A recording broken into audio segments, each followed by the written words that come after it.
have just watched, ladies and gentlemen, the worst professional wrestling show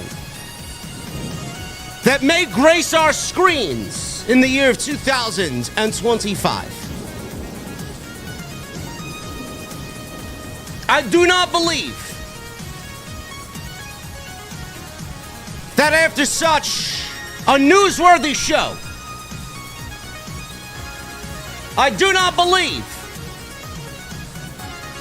after such a horrendous ending to a newsworthy show that this, tonight, was the show that they decided to follow up Revolution with.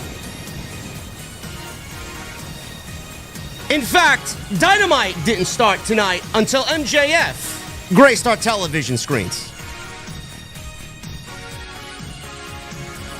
That was around 9:10 Eastern Time. We had to watch 1 hour of Tony Khan reprise Rampage on Wednesday night tonight. The quicker you learn that AEW sucks, hopefully Tony Khan and AEW will quickly fix their problems. Ladies and gentlemen, I am in some mood tonight. This show is the worst ever. This company sucks. And I'm going off tonight. How much? I don't know. Give me my old-fashioned, and when I get there on this Wednesday night, I want to know, what the fuck are you guys drinking? Tony seems to have a lot. I'll see you over there.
Why has Triple H been so successful? Why is Triple H running WWE better than Vince McMahon and Bruce Pritchard on Monday and Friday night? Long-term booking.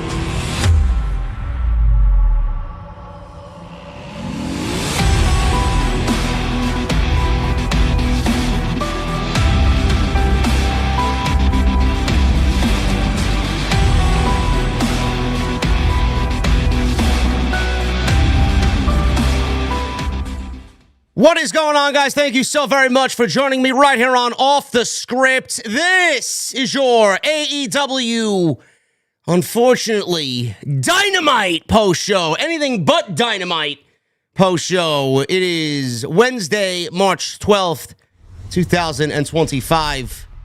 I'm your host, JD from New York. As always, coming to you live from the OTS venue inside my mother's basement. Thank you guys so very much for joining me on this Wednesday evening, wherever you may be, as I had Jesse all discombobulated. There he is. What's going on, brother? Not much, bro. How you feel, man? I don't feel good, bro.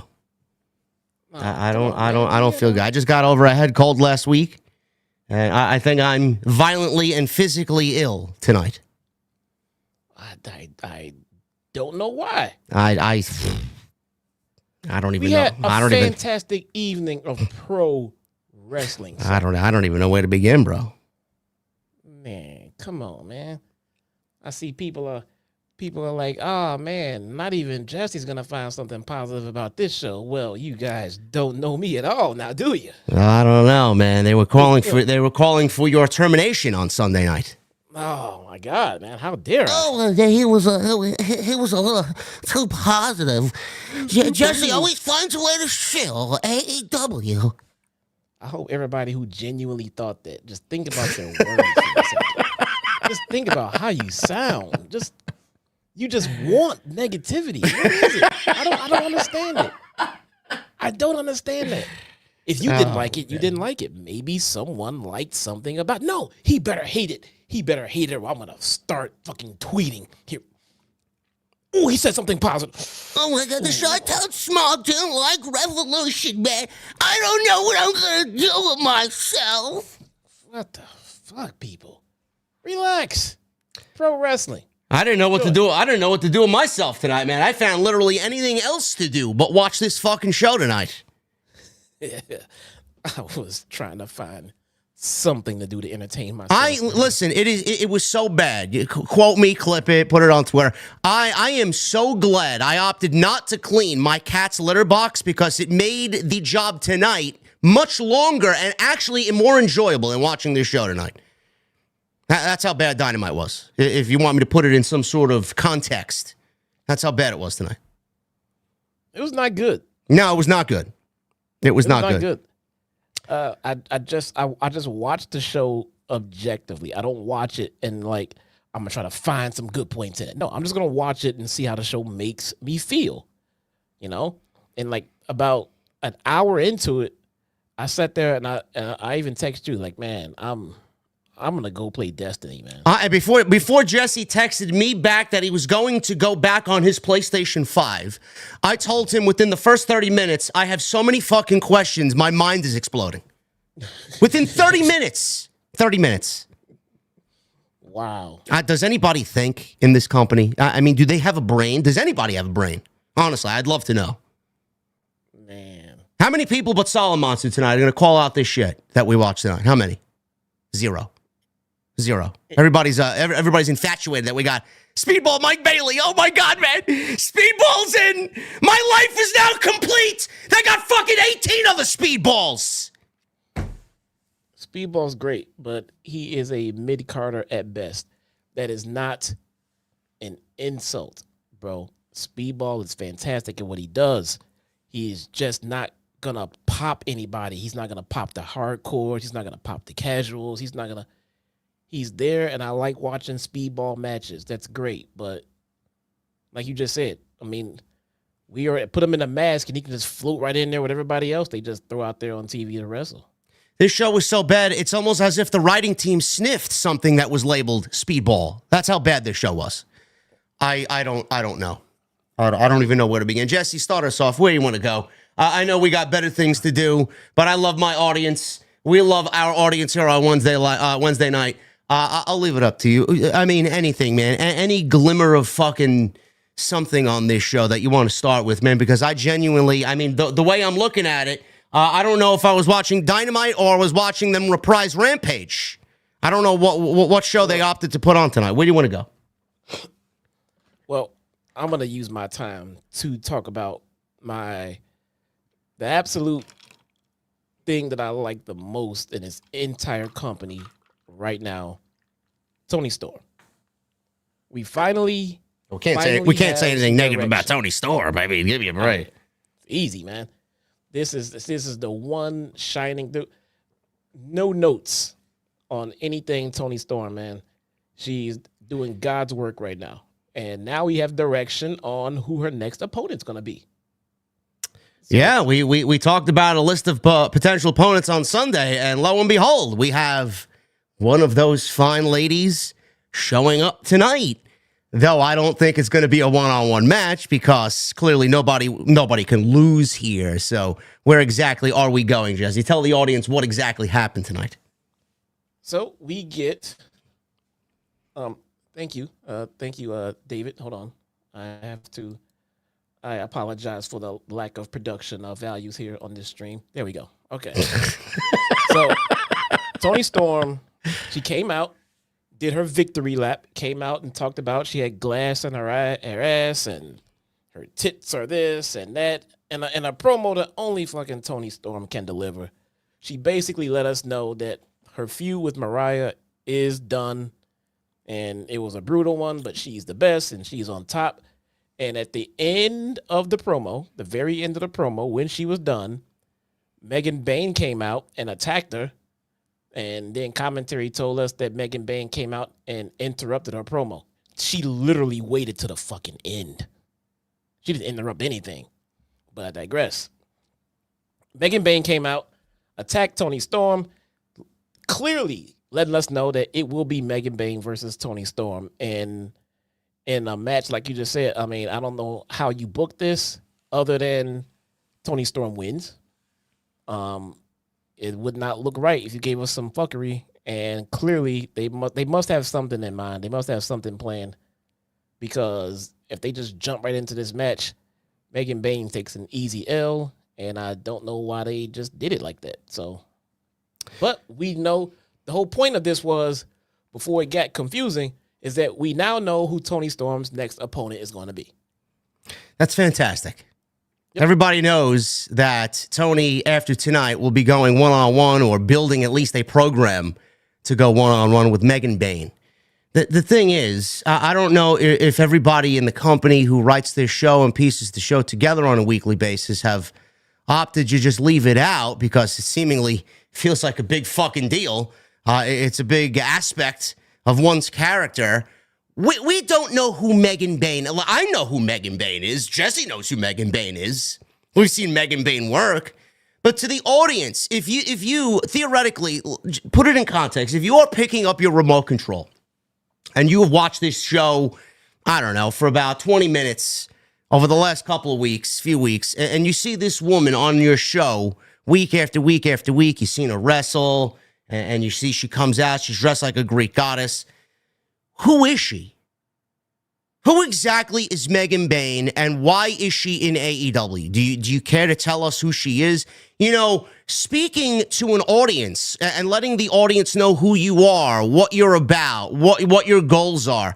You know, all of this makes the wrestler, in this case Megan Bayne, relatable to the audience. All I know of her is that she has a move very similar to Brock Lesnar with the F5, and she comes out like she's fucking playing God of War cosplay. So who exactly is she?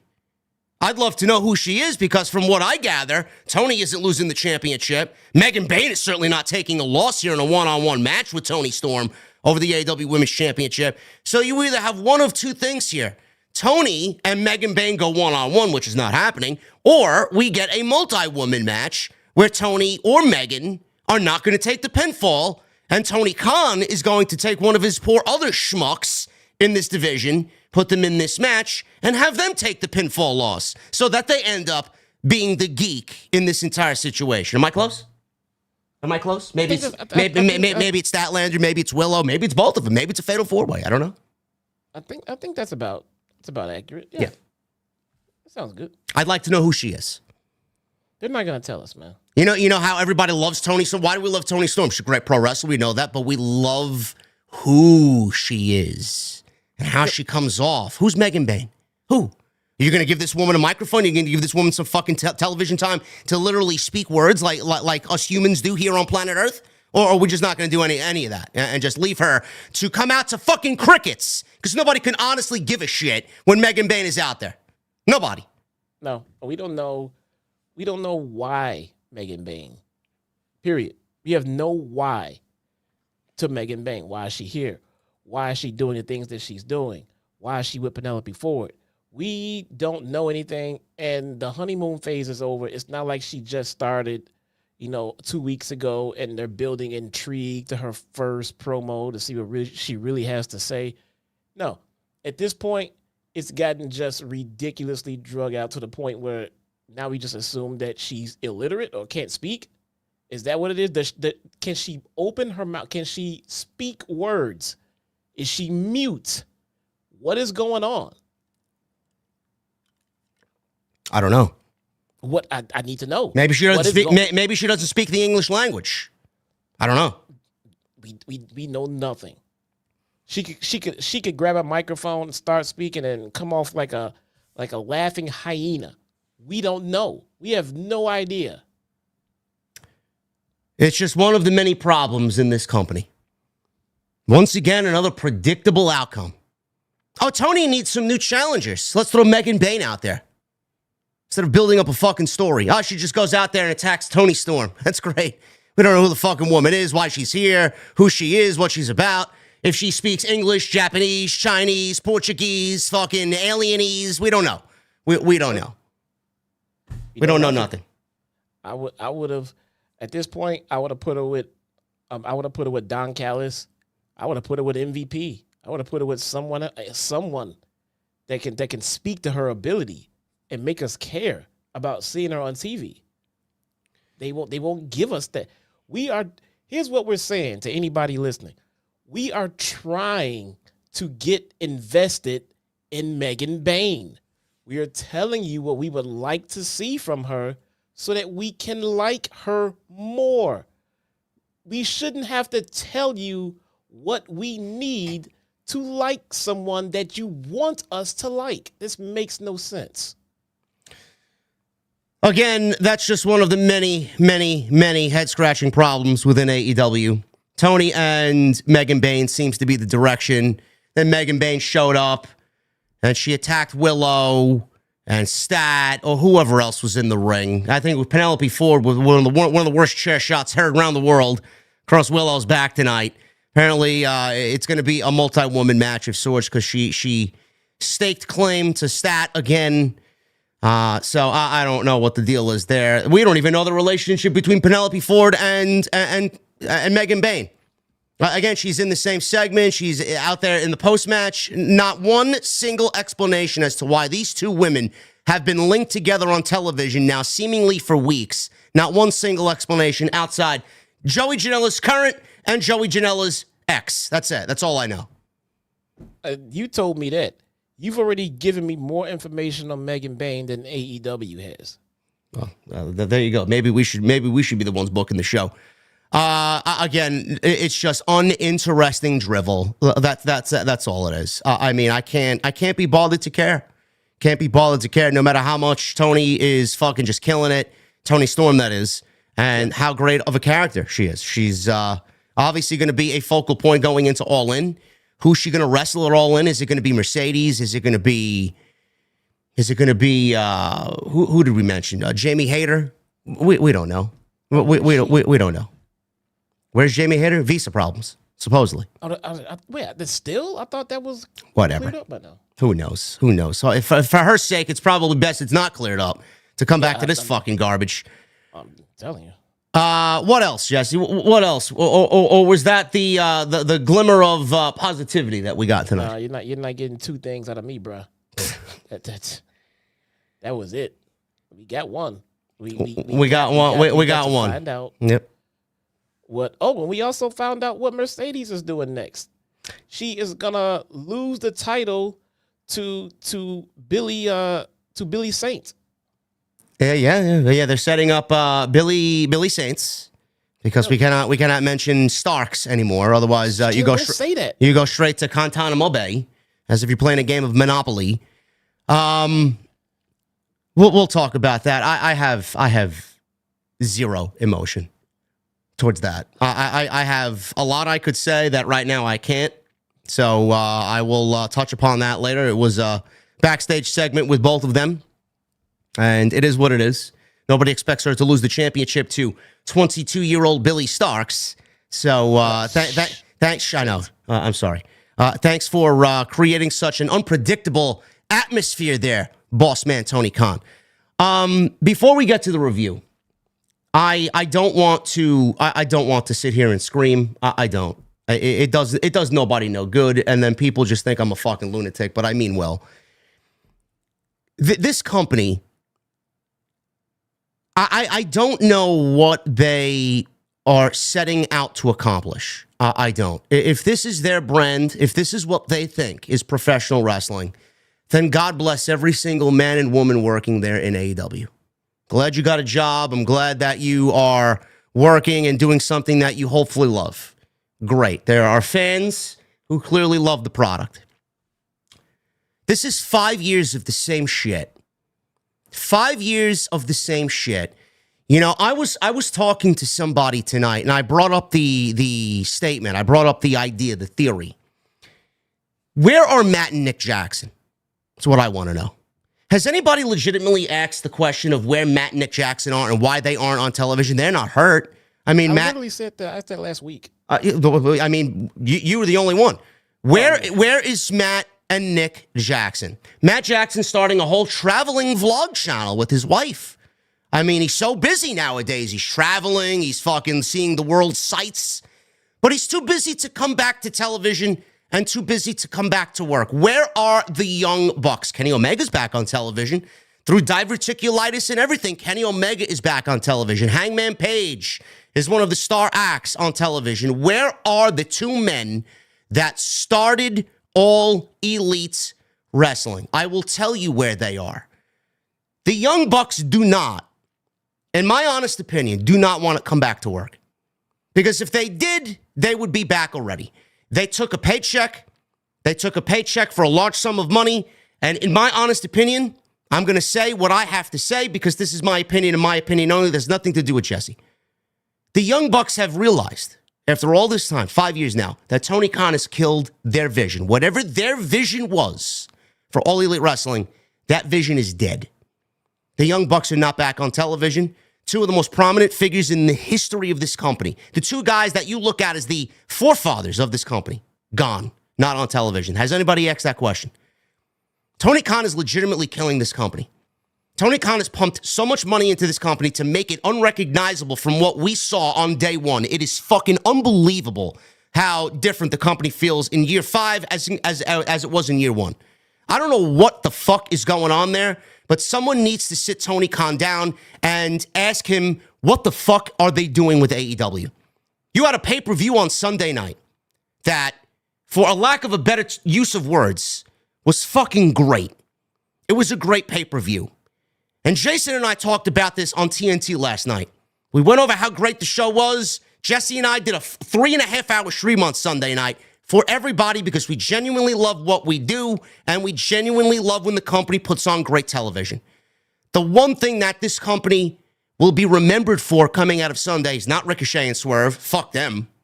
Best match of the entire night, in my honest opinion. Nobody's talking about them. Nobody's talking about MJF and Adam Page to start the show. Not a single fucking soul is talking about poor MJF and Adam Page. Will Ospreay and Kyle Fletcher, Konosuke Takeshita, Kenny Omega, Tony Storm, and Mariah May. They're not talking about that. They're talking about the ending to one of the worst main event matches in the history of AEW wrestling. And that is Adam Copeland and Jon Moxley with the failed cash-in for Christian Cage that made him look like a complete fucking blithering idiot. Nobody's talking about anything else but that. The one thing people are going to remember when you go off the air for a pay-per-view that great is the ending and how you end. And that's how you ended. Swerve is not going to save that segment. Swerve is not going to save that moment. Everybody's talking about the failed cash-in and how fucking awful that main event match was. So what does the company turn around and do tonight?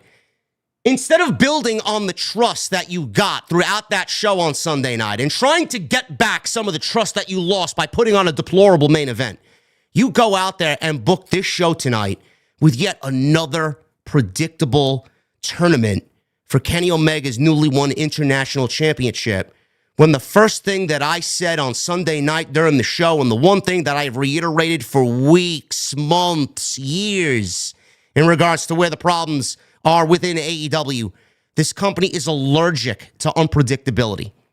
You go and book another fucking tournament for a title that was just won by Kenny Omega to wrestle Kenny Omega at Dynasty when we all know whoever wins this tournament is not beating Kenny Omega because you painted the picture in December that we were getting Kenny Omega and Kazuchika Okada at Arlington, Texas Globe Life Field for All In on July 12th. So why would I look at anybody and invest my time in anybody in this fucking tournament, including a newly debuted Speedball Mike Bailey, when we all know whoever gets Kenny Omega is a fucking loser on Dynasty in Philadelphia? I don't get it. That's what you build. That's what you set up for the show after Revolution. I find that to be just fucking creative malpractice.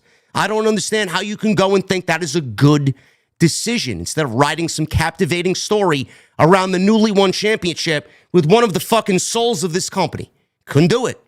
And then we get Hechicero and Orange Cassidy in the main event of your Dynamite follow-up show to one of the greatest AEW shows that they've ever done with Revolution on Sunday night. That is the best that you have to follow up Revolution?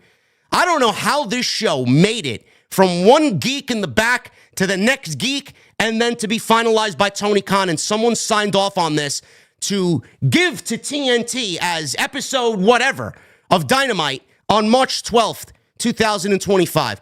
Everybody in this company should be fucking embarrassed by how this show came off tonight. If you think that this company has their fucking ducks in a row, if you think this company has their priorities in place, you are a complete and utter mindless fucking idiot. Tony Khan has ruined this company so far beyond recognition that it is impossible for anybody to come on in here and fix the shit that Tony Khan has made and made a mess of. I don't believe that this show made television. I don't. I don't believe that this was the best that they followed up Revolution with. I don't believe that they have the balls to go out there after every single podcaster and every single journalist and every single piece of the IWC rip them an asshole times 20 about that main event on Sunday night. I don't believe they have the balls to go and do it again next week.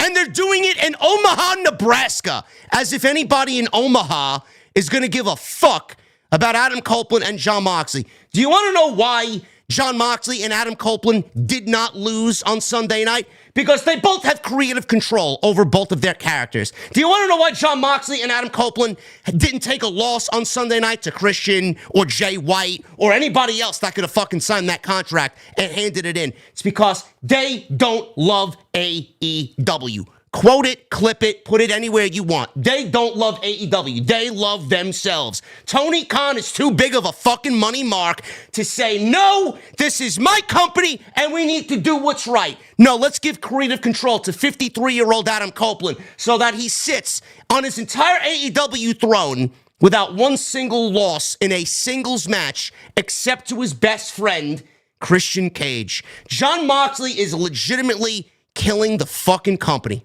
Every aspect of the company is dead because Jon Moxley is the world champion.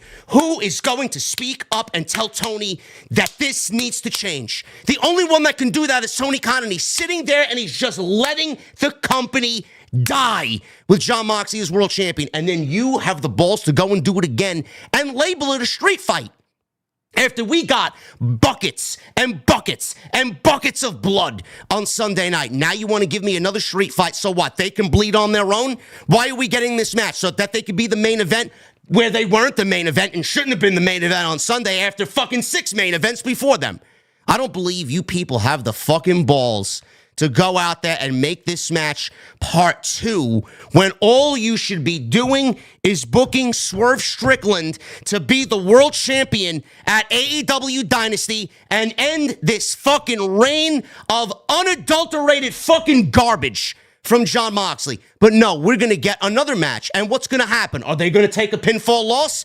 Fuck do I know? Did Adam Copeland read all the negativity online and then he wants to stick it to the fans? Oh, I don't want to do business, huh? I'm Hulk Hogan, brother. I'll show you. Is he going to actually take the pinfall loss? Is Jon Moxley going to lose? Or is this going to be made into a triple threat match with Swerve Strickland at Dynasty because they can't bear to lose a match and they have to be in the main event at all times because they're Adam Copeland and Jon Moxley? This company fucking sucks. in every sense of the word. There's no true leadership. Everything about this fucking company is a joke. This brand of pro wrestling is the utter fucking drizzling shits. We are so far beyond the indie-rific garbage that was once upon a time cool. Now it ain't cool, motherfucker. It's not cool anymore. This show, hologram, Hechicero, Dralistico, Will Hobbs is in there with the luchadors. I mean, what the fuck am I watching? What am I watching? What am I watching? You should tell us how you feel about the company, man. Jesse, what are we watching, Jesse? Please tell me what the fuck we're watching. All right. We make jokes and all that shit. So I'll try to legit put this in some kind of perspective here. It feels like that Tony Khan does not understand or get how to get in and to get out of feuds seamlessly. All right. He sometimes he books the show like it's an episode of CSI where there's always like a new conflict every week, as opposed to like a drama series where the things that happened last week directly play into what we see in each following week. So he may do that for a couple of weeks, but when he's ready to change direction, he doesn't. You ever have a DJ play a song, and when he's trying to get to the next song, it's at a completely different fucking cadence and a completely different beat? He didn't transition well. The two songs might be pretty damn good songs, but when you're a DJ and you don't transition them well, you make the sound just cringe. You mess up the dance flow. People are trying to groove, and they can't because you're not transitioning from song to song very well. It's kind of what TK is doing here. Sometimes the songs are bad to begin with, don't get me wrong, but even when he does have a good one here and there, he's not giving us any good transitions. And it takes you out of the flow. It's like you dancing, and then you stop dancing and look at the DJ like, the fuck are you doing up there? What was that? Okay, we'll try to get into this, but then the next song, like, what was that? You're interrupting the flow of fun, basically, and it's hard to sit here and enjoy.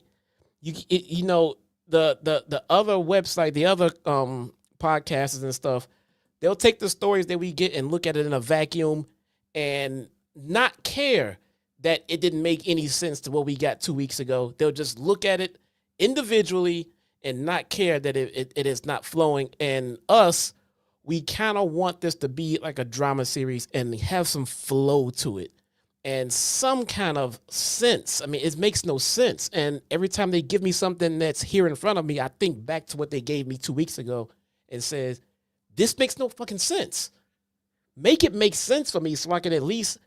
You're asking me to suspend my disbeliefs, and you're not giving me anything to work with here. That's the problem. What's the excuse that everybody that we saw on Sunday night was in a non-wrestling role tonight?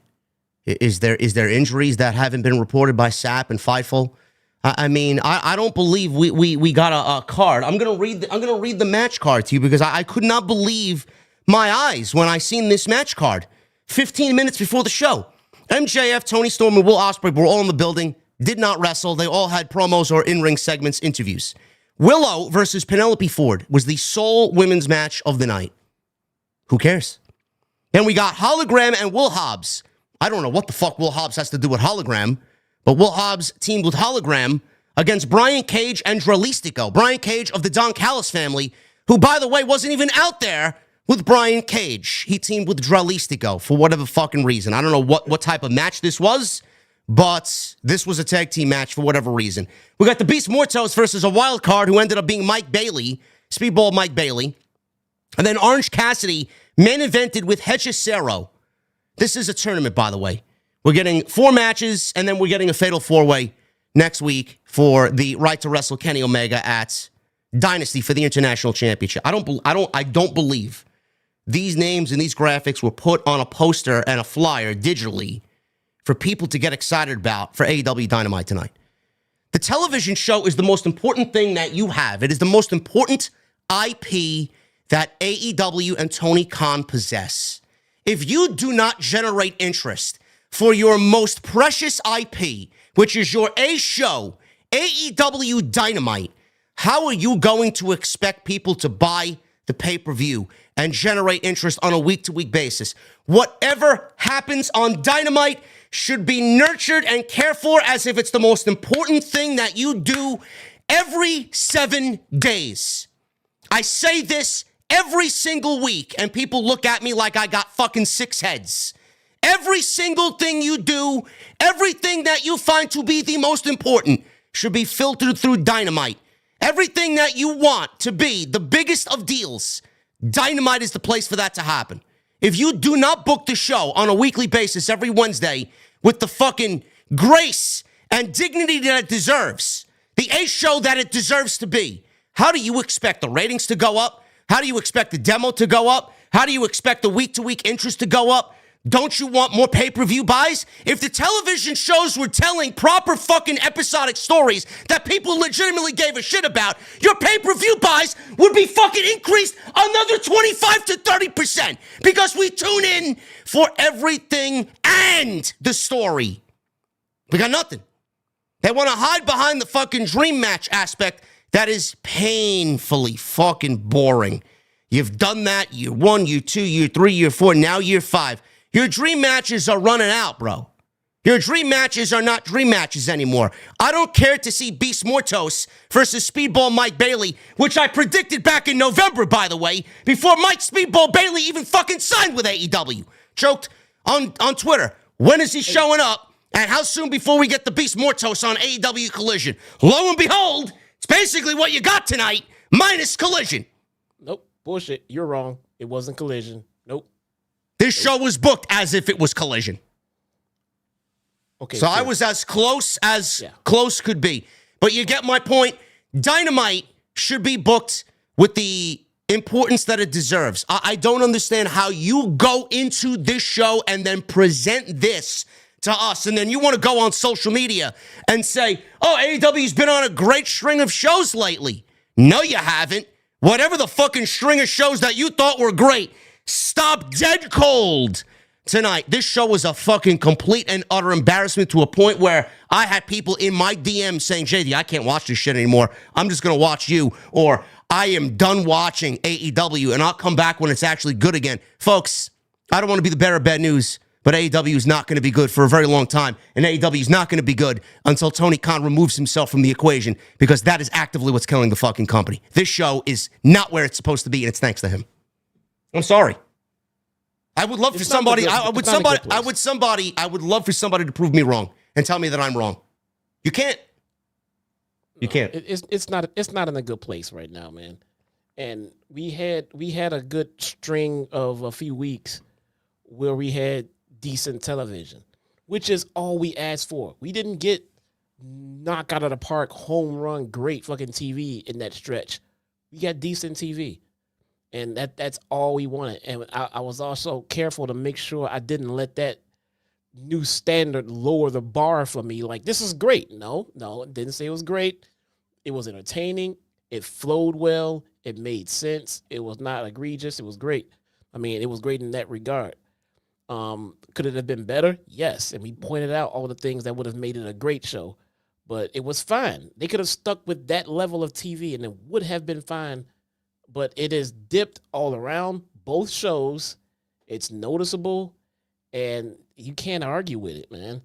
And I'm not here to argue and say, no, it wasn't bad. It was great. Even if you had a couple of good parts here and there, you went back to a string of bad shows, which is, I mean, again, if you want to improve the ticket sales, you want to improve the ratings, you can't give us 1 to 2 good shows a month. That's not going to cut it. We need consistent good shows with good story. I'm not even going to say give us good wrestling because the talent already gives us good wrestling when that bell rings. What creative needs to do is give the talent a story to tell that the fans can sink their teeth into, go home and talk about, be proud to talk about with their friends and not be embarrassed to talk about some masked luchador party. That is not going to bring new viewers to the table. I don't think Tony Khan realizes that most of the wrestling community is not as big of a luchador wrestling fan as he is. None of these luchadors are connecting with the audience on a personal level. They're just great athletes who do great spots, man. I mean, I'm not going to take away from what they can actually do in the ring. It's great. They are better than most. They are above average. The luchadors are fantastic at what they do, man. But that is not compelling television. No, it's not. It's not compelling television. And I heard, I was live with Jason last night for TNT, and we heard, and I watched it this morning while I was having my cup of coffee and my scrambled eggs this morning. You know, this company is being beaten out by WWE's developmental system. Because that's exactly what NXT is. It's their developmental system. NXT put on a show like they did last night at Madison Square Garden, the theater at Madison Square Garden. And they put on a great show last night. They basically put on a PLE on the CW network. And then Tony Khan comes around and delivers this. You know, this is the second biggest pro wrestling company in the entire United States. You are number 2 behind WWE. You were never going to be number 1. You set out and you achieved the dream with always that dream ending at number 2. I'm sorry to tell you. You're not where the best wrestle. You are not the best pro wrestling company in the world. You are not. You are a distant number 2 to WWE. And for anybody that wants to say JD's being paid by Paul Levesque, JD hates AEW, he's a WWE dick rider, and whatever the case may be, I shit on Monday Night Raw from Madison Square Garden. A main event of CM Punk and Seth Rollins barely saved the show from being a complete shit show disaster on Monday night. So you can't sit there and say that I'm not fair. I did not like Monday Night Raw, and people looked at me like, how could you not like Monday Night Raw? It was at MSG with 18,000 people. I'm going to need more than fucking heat, okay?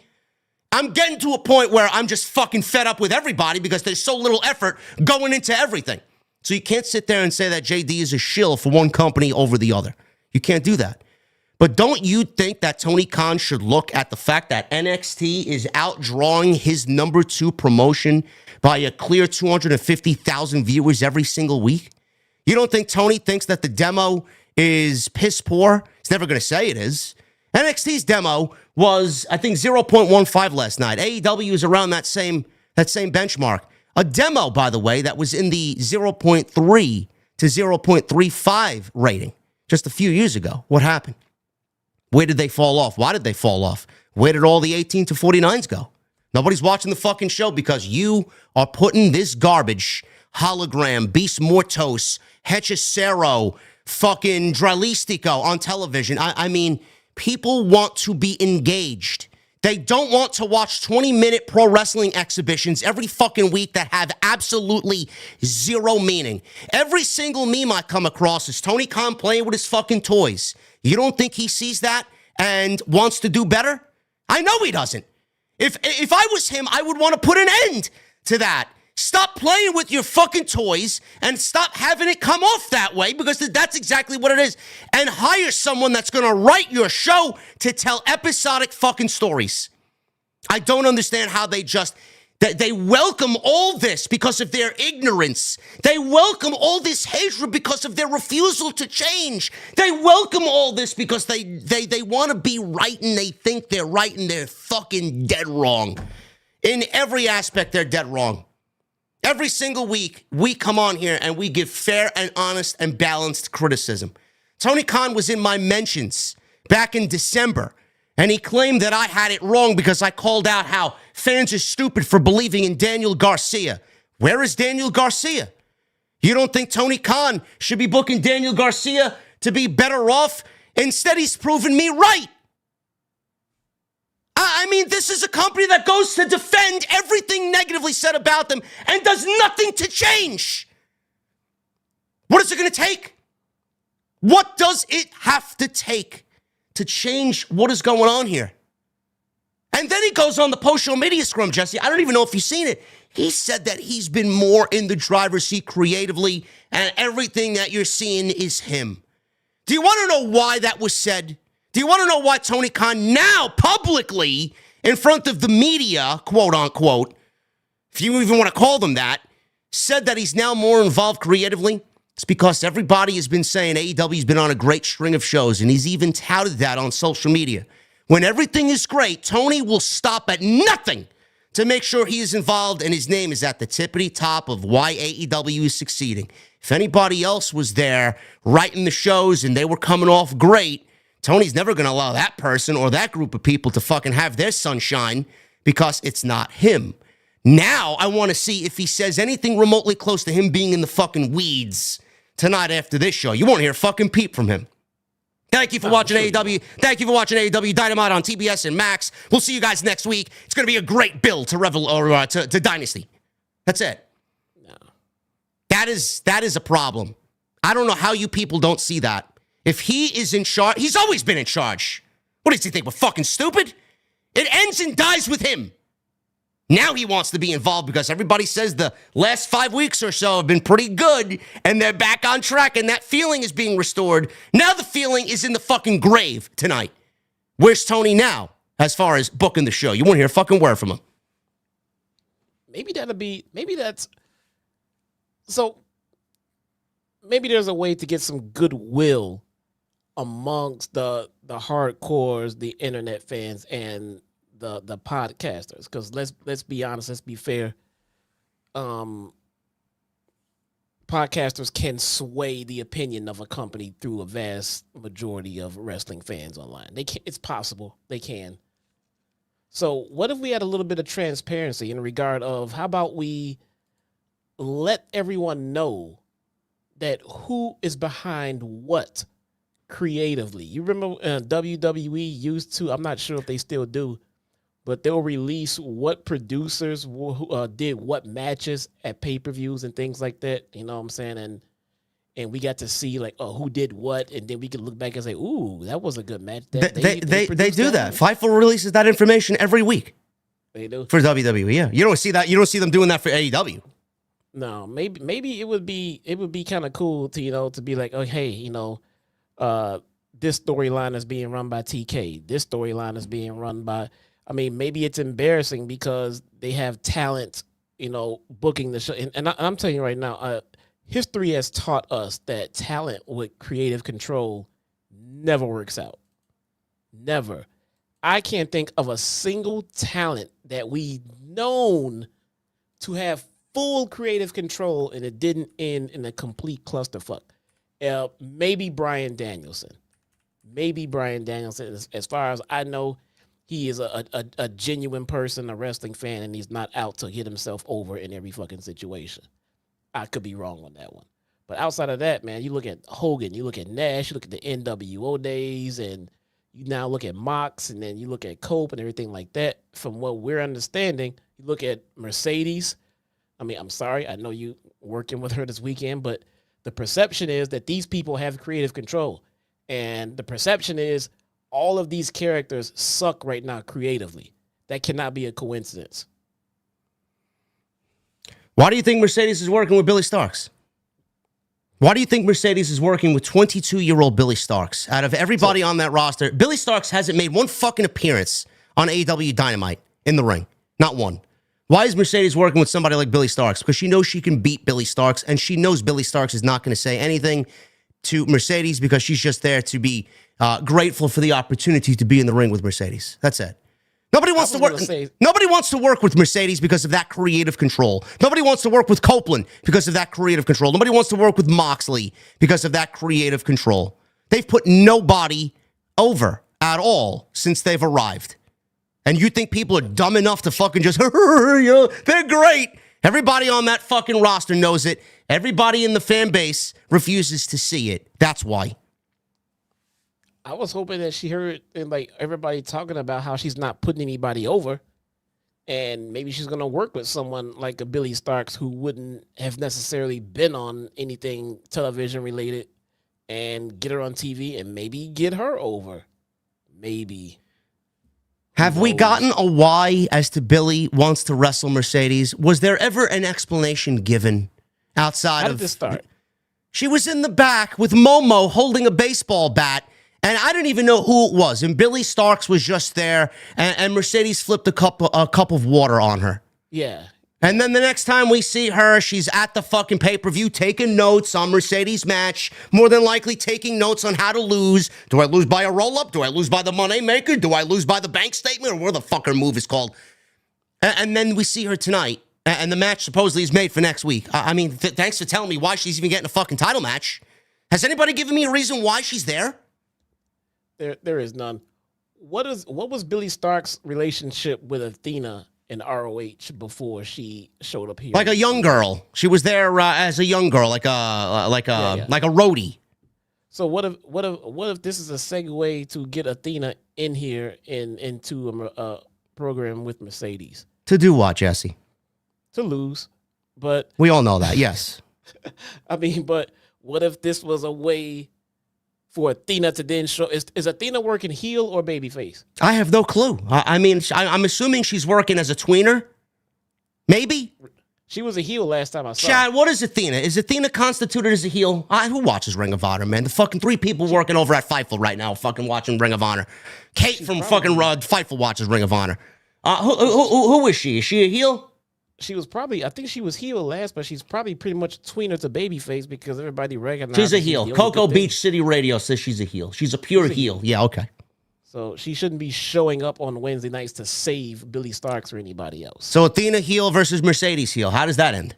How does that work? So, I mean, logic tells me we should not be getting that feud then. So I guess that's not going to happen. And is Billy Starks a heel then? I guess Billy is the babyface who is being controlled by Athena, and people are supposed to be sympathetic towards Billy Starks. Okay. I don't know. I'm honestly making a logical guess as to what I know. Okay. I mean, I'm trying to figure out. I'm just trying to figure out what Starks is doing here with Mercedes. Maybe this is a transition to get to Athena, but that sounds like it makes no sense. So that means it's probably fucking happening then. Okay. Yeah. That's great. Mercedes versus Athena. If that is the direction, who wins? Mercedes is going to win. You think Mercedes is going to fucking lose? I don't know. We talked about this for weeks now. Everybody's excited about it. Athena's from Texas. Oh, my goodness. Houston, Texas. Texas representative at All In. To do what? You think that Tony Khan has bought the services of Mercedes Varnado, bring her into the company, make her the TBS champion, and get this close now? We're coming up on 365 days, and then you got through at least 65% of that title run that Jade holds the record for at 508 days. You don't think that Tony's going to go to the fucking touchdown on that one? He's absolutely going to have Mercedes, who's got under contract for the next 3 or 4 years, beat that record because Jade is never coming back to AEW. Why does he want someone who's in WWE right now to hold his record for the women's TBS championship when he's got Mercedes holding that title? It doesn't make any sense. If she loses the title, I will gladly come out here and say I'm wrong. But they're about to give her another title. You haven't proven me wrong yet. Nothing that you've done has proved me wrong. So why am I supposed to think that this is not the case now? They're about to give her the Owen Hart title, man. They could give her every fucking title. It's not going to make a difference. The division still sucks. The division is still garbage. You got Toni Storm and Mercedes Moné as your 2 top females in the division, and your division is still garbage. Gee, I wonder why it's garbage. There's no story. You got fucking gargantuan title reigns here, just swallowing up every fucking division and every talent that walks their way. Mariah May is the only star that you have born from this division. That is it. Everybody else is a waste of my time. Legitimately. And you can thank Toni Storm for that. That's how a champion's supposed to operate. That's how creative is supposed to make new stars. I don't know why that same blueprint is not followed everywhere else. Look at how big Mariah is now compared to when she first got here a year ago. 18 months ago. Yeah. She just made herself into a multi-millionaire just based off the body work that she's done in the last 18 months. Let's get into this shit, man. Don't we have somewhere to be, man? Some sort of corner to sit in, man? I got to go get myself a cold beverage. Oh, I thought you had the routine to go through, man. We'll go through the routine afterwards. I'm not in a routine type of mood tonight. I do just stay here for this one, man. This is good. I got some good stuff coming up, brother. So where are we going? We are going to this week's highly anticipated edition of Collision Corner. Oh my goodness. There it is. Look at him. There he is. It's going to be great, man. This is going to be great. Ladies and gentlemen, this week's edition of Collision Corner, we have the Ops. They squashed a couple of jobbers in 2 minutes. Momo. Oh, Momo. Momo defeats Serena Deeb to prove to us that she could possibly beat Mercedes for the TBS title. Spoiler alert, that didn't happen. And that will never happen. No, not at all. The funny part is Queen Amanada just beat Julia Hart due to the instruction of Serena Deeb. Thanks to Serena Deeb giving Queen Amanada the advice that she needed, she was able to defeat Julia Hart. But then Serena Deeb can't beat fucking Momo. Bro, I am thoroughly confused by everything you just said. Exactly. Or you just wait, you want to get confused. Harley Cameron defeats someone that had a name so hard to pronounce, the ring announcer didn't even bother trying. Whoa. It's Harley Graham, bro. No, not this evening. No, not that. Okay. No, not on this evening, bro. On this evening, it was Harley Cameron. The ring announcer didn't even try to pronounce his name. What was her name? You want to give it a shot? What was her name? I didn't even put it in here. You're gonna have me look it up now. Yeah, man. Well, you try to pronounce it. Well, you move on. I'll try and find it with the next segment. The Undisputed Kingdom defeats Shane Taylor Productions, which again led me to wonder, why does Shane Taylor have a faction, bro? Bro, my God, man, what is it with Shane Taylor Promotions, bro? Does anybody know? No. What type of promotion does he own? Does he own a promotion? Is it a nightclub? No, we tried that gimmick. They are in catering now. Oh, it's a catering department. Okay. Yeah. Okay. No more of that. Did you find her name? I didn't look it up yet. Okay, good. So now something happened here. Okay, wait. Cut the music. Cut the music. Cut the music. Cut the music, bro. Cut the music. Collision Corner is about the transition, bro. We're gonna have to step aside from the corner for a second, and we're gonna have to step into Lucha Lane. Oh my goodness! Bro, I'm dancing over here. You can't see me. I'm dancing now. Here we go. Arriba! Hologram Bird defeats Jalisco to remain undefeated. That pissed off Beast Mortos because he came out to remove Hologram's mask, but Commander comes out to save. But Jalisco killed Alex Abrahantes, so Beast Mortos then tried to remove Commander's mask. It didn't come off right away, so he just stopped. Wow. I'll take some extra pico on that taco, please. Thank you. Whew. We had to go into a different segment because the cut the. Oh, wait a minute! I was enjoying this music, bro. Cut. No. We're out of the lane. Oh, we're out of the lane, man. I just ordered a taco with extra pico on the side, bro. I hope you got all of that. Bro, I didn't hear a fucking word you said, man. I looked at the menu for this Mexican restaurant, man. It was delicious. Nope. I hope you got all that because that's exactly how it came off on television, bro. I didn't hear a fucking word you said. Just like that. All of that happened. You sounded like that Micro Machines guy that speaks like 1,000 miles an hour. There you go. That's how it felt. That's how it came off on TV, bro. You can't make this shit up. But we digress. The Outrunners. The Outrunners defeat the Premier Athletes, proving to us they will absolutely beat the Hurt Syndicate at Revolution.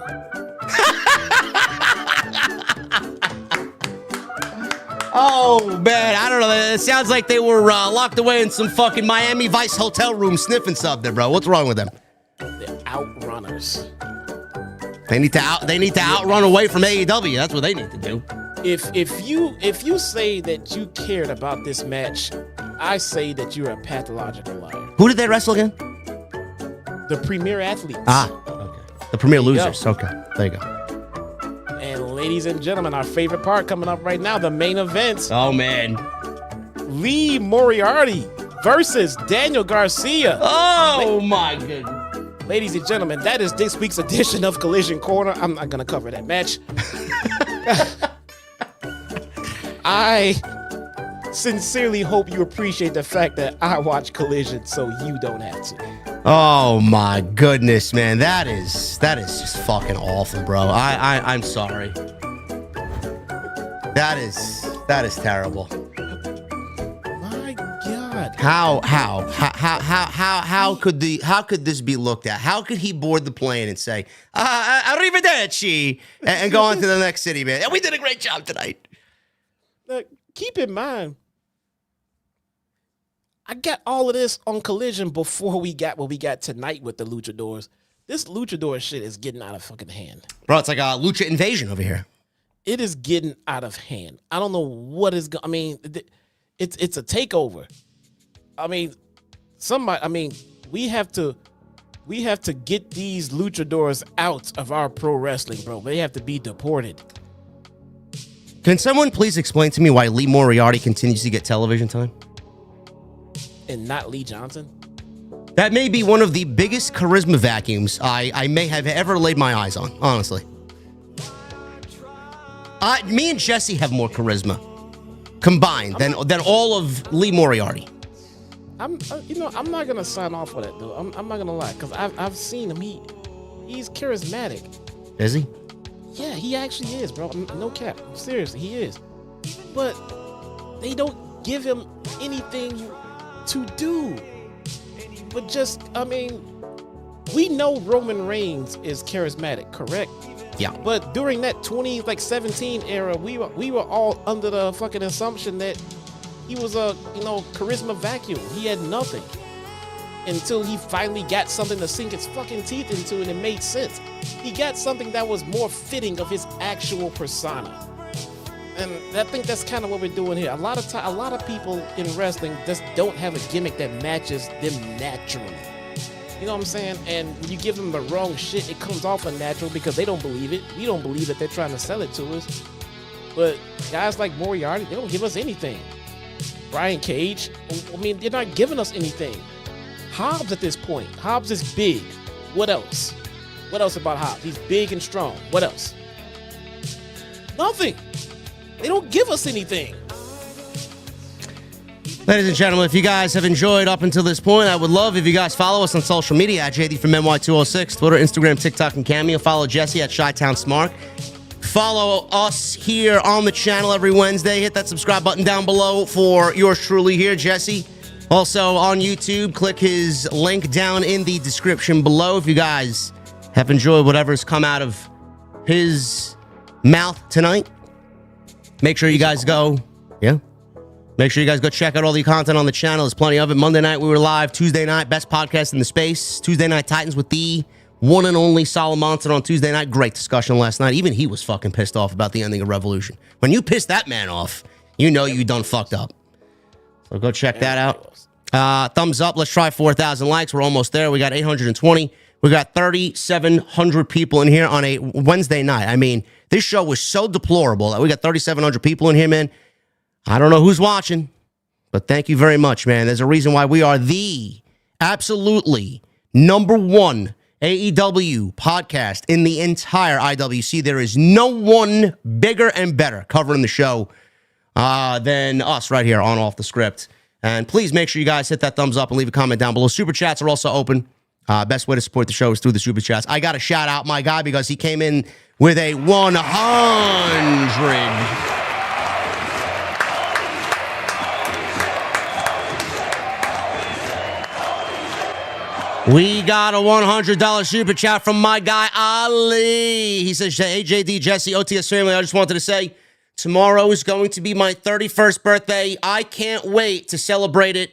I'm going to go with my friends to Texas Roadhouse and enjoy a nice big juicy steak, and drinks are on me in the venue. OTS for life. Ali.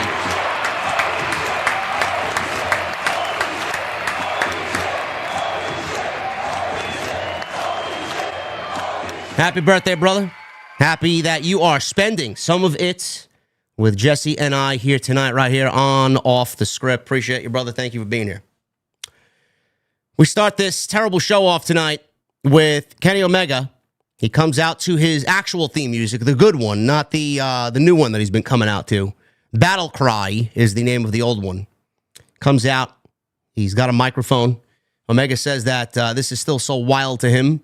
As before 2025, he was more than happy to just stand in the ring and say he was cleared to try and do this again. What makes it feel like a dream is that we're barely into the year, but thanks to fans, the doctors, and someone he never thought he'd call a friend, Will Ospreay, not only having his back, but he is back with a singles championship. One person he needs to thank, controversial as it may be, is Konosuke Takeshita, who pushed him harder than he ever imagined. If it wasn't for Takeshita dragging him to the place that he needed to be, he wouldn't be here in front of these people, so he thanks Takeshita for making this a true international championship. Omega brought up Tony Khan coming up with the International Title Eliminator Tournament, and he said to Tony he thinks this is a great idea. Tournaments are a lazy way to say you are uncreative. And this is not just a AEW thing. Triple H loves his fucking tournaments. The only difference is Triple H does it in a triple threat format. And he does tournaments in that way, as Tony does tournaments here. I don't know why we need an eliminator here, and then the Owen that they push tonight is coming soon. What's with the whole tournament? Like, we don't need so many tournaments on TV. Continental Championship, eliminator tournament this, eliminator tournament that, the Owen. I don't understand it. So he says that he is going to be the final, and it will determine who is the best on the planet, and Omega will be watching, as he wants to see who will look to him at being the best. Omega hits the goodbye and goodnight line, and he makes his way out of the ring. As he's making his way up the aisle, the ops of Katsuyori Shibata, Samoa Joe, and Hook make their way out, and Shibata has a face-off with Omega before leaving to the back. Now, Shibata is wrestling on Collision as he is in this tournament. I don't know who he's wrestling, nor do I care. I'm sure we'll find out next Wednesday when Jesse reads Collision Corner, because I won't be watching. But he's in the tournament, and Omega will not be wrestling Katsuyori Shibata. That's all I can tell you. So that was basically a very cut and dry, very bare bones promo. Tournament coming up, international title on the line, AEW creative is fucking dirt shit. That's all you got out of that. So that is taking place at Dynasty, and it is uber predictable. Anyone who wins this tournament, Jesse, is not beating Kenny Omega. Nope. There you go. I'm just thinking about this. Oh, he's wrestling Ricochet. Yeah, he's definitely losing. Shibata. Though Ricochet versus Kenny Omega sounds like a great match. But even then, why would you put Trevor, our guy Trevor, in that match? Because he just lost. You're going to make him lose again? Exactly. Makes sense. Ridiculous. Par for the course, right? That may be the way to go. I don't know. They need someone to be a resident loser here. Maybe it's him. I don't know why we got what we got here after this, but we got the ops because Katsuyori Shibata came out there. Trios match here against Eli Thesis, Vinny Pacifico, and Gabriel Arios. What? The only thing I could muster out of my mouth is why. Why? Who? What? What? Yeah. Who? What? Yeah. Exactly. I don't know. What? Vinny Pacifico, bro. Okay. Yeah. Eli Thesis. Somebody should give Tony Khan their thesis on how to book pro wrestling. Maybe it would be Eli. Why is this necessary on the show? I mean, do we really... Who looks at this script and says, Tony, you know what we need, bro? I agree. We need a Samoa Joe squash match. Like, we don't know that they're three badasses. Well, two. I don't know if I would... I guess I could consider Katsuyori Shibata a badass. He's standing next to Samoa Joe. He is a badass. All right, that's fair. Why do we need three badass dudes in a squash match that we know could kick anybody's ass here? Why? This is just a complete waste of my time. You are insulting my intelligence and wasting my time on a Wednesday night by putting this on the show. I don't get it. No. I don't get it. Who won? Gee, I wonder who won. Vinny Pacifico won, right? No. The Ops. The ops. Gee, I wonder why the ratings are in the fucking toilet. They're in the Pacific Ocean with Vinny Pacifico. Hey, that's a good one. I like that. Ricochet is backstage. He said, despite being screwed at Revolution, it doesn't mean his quest for gold is over. He didn't want the ugly-ass embassy robe anyway. Oh, now it's ugly. Didn't stop you from wearing it for 3 weeks, though. But the gold Kenny Omega's holding looks much better. Yeah, keep dreaming, bro. Ricochet knows what Shibata is capable of, so he's giving him an option to quit before their match. If not, he won't be responsible for what happens to him on Saturday's Collision. What are you going to do, Trevor? You going to stab him with another pair of scissors? No, he hasn't said that in a while. I think someone got into his ear. No, he said it tonight. Oh, fuck. He did it tonight. Must have been when I was snoozing. Oh, man. Kidding. I'm not kidding. I listen, man. I don't know. We're told Jon Moxley versus Cope next week is taking place in a rematch. This time it will be a street fight for the AEW World Championship. The winner will face Swerve at Dynasty. Cameras caught up to Strickland on Sunday as he was asked by the cameraman when he wants to challenge for the AEW title. Last year at Dynasty, he became the first black AEW World Champion. This year, he looks to do it 2 years in a row. Cope walks in and says he didn't lose tonight. Great. Gee, man, Cope, man, what? Calling me shocked, man. He didn't lose tonight, man. When was the last time you did lose? To Christian in 12 seconds off of a fucking cash-in. Yeah. So he walks in, he says he didn't lose tonight. And he said, and I quote, there's still a chance I could be AEW World Champion before Dynasty gets here, and there's a chance Strickland will be looking across the ring at him at the pay-per-view. Gee, man, you have a lot of faith in Jon Moxley giving up creative control to actually take a loss and lose that championship. Strickland said that's exactly what he'd do, and they bumped fists before Cope walked away. Strickland gave a nod of respect to Adam Copeland.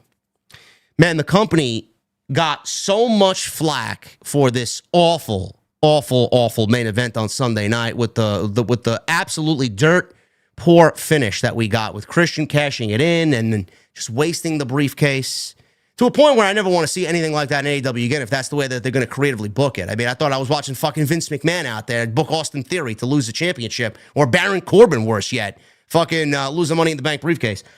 That's how bad it was. That's how bad it was. They have the balls to do this again for a second time when no one asks for this. They're going to be in Omaha, Nebraska next week, and they're going to main event, and they're going to have the whole show to themselves to bleed and main event and pretend that they're the biggest stars in the company and get the spotlight on them that they feel like they deserve, that unfortunately, they had to share with everybody else because there were like 7 fucking main events on that show before we even got to the AEW Championship match. I don't know why we need to see more blood and more street fight and more plunder. We got enough of that already to a point where I just want to take a break from it. But the company needs to not book a rematch here because nobody wants to see Cope. Nobody wants to see Jon Moxley and Cope in the ring again. And Swerve Strickland just became the number 1 contender. Everybody now is putting their hope and faith and trust in Swerve Strickland becoming the AEW champion so that we may salvage All In. Like, Moxley cannot go into All In as the champion. That is blatantly obvious. Swerve wins the championship. Swerve versus Ospreay. Swerve versus Hangman. Any one of those. Swerve versus MJF. Any one of those matches needs to be the main event of Globe Life Field on July 12th. If we are going into All In with Jon Moxley as the champion, this company, I don't know where the ratings are going to be. They may be sub 400,000 by the time we get to All In. Cannot be, Jesse. They cannot book this match with Jon Moxley going into the pay-per-view in July. They can, and they just might. At this point, I could see Moxley pretty much just digging his heels into TK, telling him, the fans are hating me as champion. I'm doing my job. I'm sure he's selling this as legitimate heel heat, but it's not. No one is enjoying this reign at all. You can be a heel and have a fantastic championship reign with people putting it over. It's not just because he's a heel. It's because no one's enjoying it. That's the reason why. No one is enjoying it. I can see him. I can see him doing it. I can see him going all the way into. I can see him doing it. I don't know how Swerve loses that match in Philly at Dynasty. I wouldn't even be surprised if they make it into a triple threat match, or best yet, a fatal 4-way, because neither one of these guys wants to lose. I'm sure Christian will get involved next week. He already asked, "Can I get my contract back?" He said. I thought they were going to give him his contract back just to kind of erase everything that happened on Sunday. Even by delusional heel standards, it made no sense for Christian Cage to come out and say the shit that he did. You know, he cashed in on a title match against Copeland. Copeland was not the fucking champion. How does that even make sense? Who wrote that promo? How could he come in and sign a contract for a title match against someone who was not champion? He could have went out and challenged Beast Mortos by that logic. Why would he come out during this match? If all he had to do was just challenge someone. This is why production meetings are not had in AEW. If they say they have production meetings, don't believe them. They don't. Clearly, if they did, something like that wouldn't have been said. And I've seen some people in the chat, JD was ready with the music. And right on cue when Jesse said so. You want to know why? Because we went over it before the show actually started. So we knew what the fuck we were doing. That's called a production meeting. Production meeting. Even though you did botch the ending of this segment, you didn't stop the music at the because I that was my fault. I actually liked the music. Oh my god, it was. I was actually quite enjoying the music. That's why. It didn't take long to find that music. That was pretty damn good. Jon Moxley, he was backstage and said the rated R superstar thinks he's lucky to have walked away from Revolution with the AEW World Title. Moxley said he should have never been in that position. He should have put Cope out of his misery before Christian Cage got into the match. Now, you put the fans out of there. The fans wanted to be put out of their misery before the fucking match even started. Never mind you guys. So, Christian's in there. Moxley hurt Cope, who was sucking wind, couldn't turn his neck, but he still came forward again and again and again. Whatever Cope is made of is rare, and he could admire that. But you can take the rules, the countouts, and the disqualifications, whatever you want. Cope can take the rules. Moxley will take his excuses. Moxley underestimated Cope's grit. No matter what avalanches befall him. Man, what is that play? That's a play on words. Avalanche, Darby Allin, Mount Everest. Yeah, should we be using such prominent words there, Jesse? Like avalanche. He's not even paying attention. Did you hear me? Too many people keep saying that my mic is low. So I'm trying to actually see if my mic is fucking low. He's just soft-spoken. That's all it is. I mean, I got this guy turned up to max. I don't know what the fuck you people want me to do. I don't fucking know. They want me to scream. My kids are literally in the adjacent room next to mine. He sounds he sounds perfect on my end. In my headset, I got closed back headsets. He sounds perfect. To the point I'm like going back and listening to myself. Like, am I low? No, you're not low. You're not low. Oh, they need to raise their volume. They're probably watching you on 30% volume. That's what they are doing. Okay, maybe that's it. Maybe you're hearing JD is louder than I am.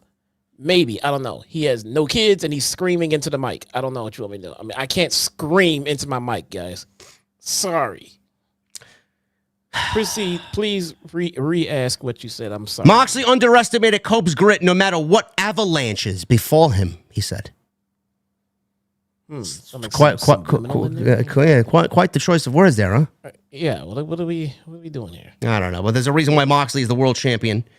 There's a difference between amateurs and professionals. The difference is Moxley never makes the same mistake twice. Oh, yeah? Then why is this match happening for a second time? Just the appearance of Moxley on the big screen got boos from everybody in attendance. Not because of his great heel heat, because this storyline sucks. God. Moving on with the actual first match of the evening here. Actually, no, I guess we did have a match. I don't even constitute it as the match. This was a real first match, but it was not what I had anticipated, Jesse. Really? Do tell.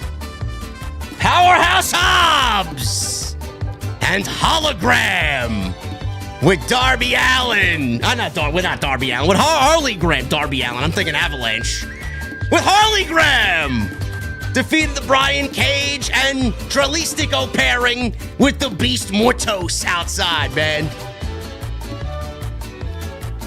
Can we make this like Hologram's official theme song or something?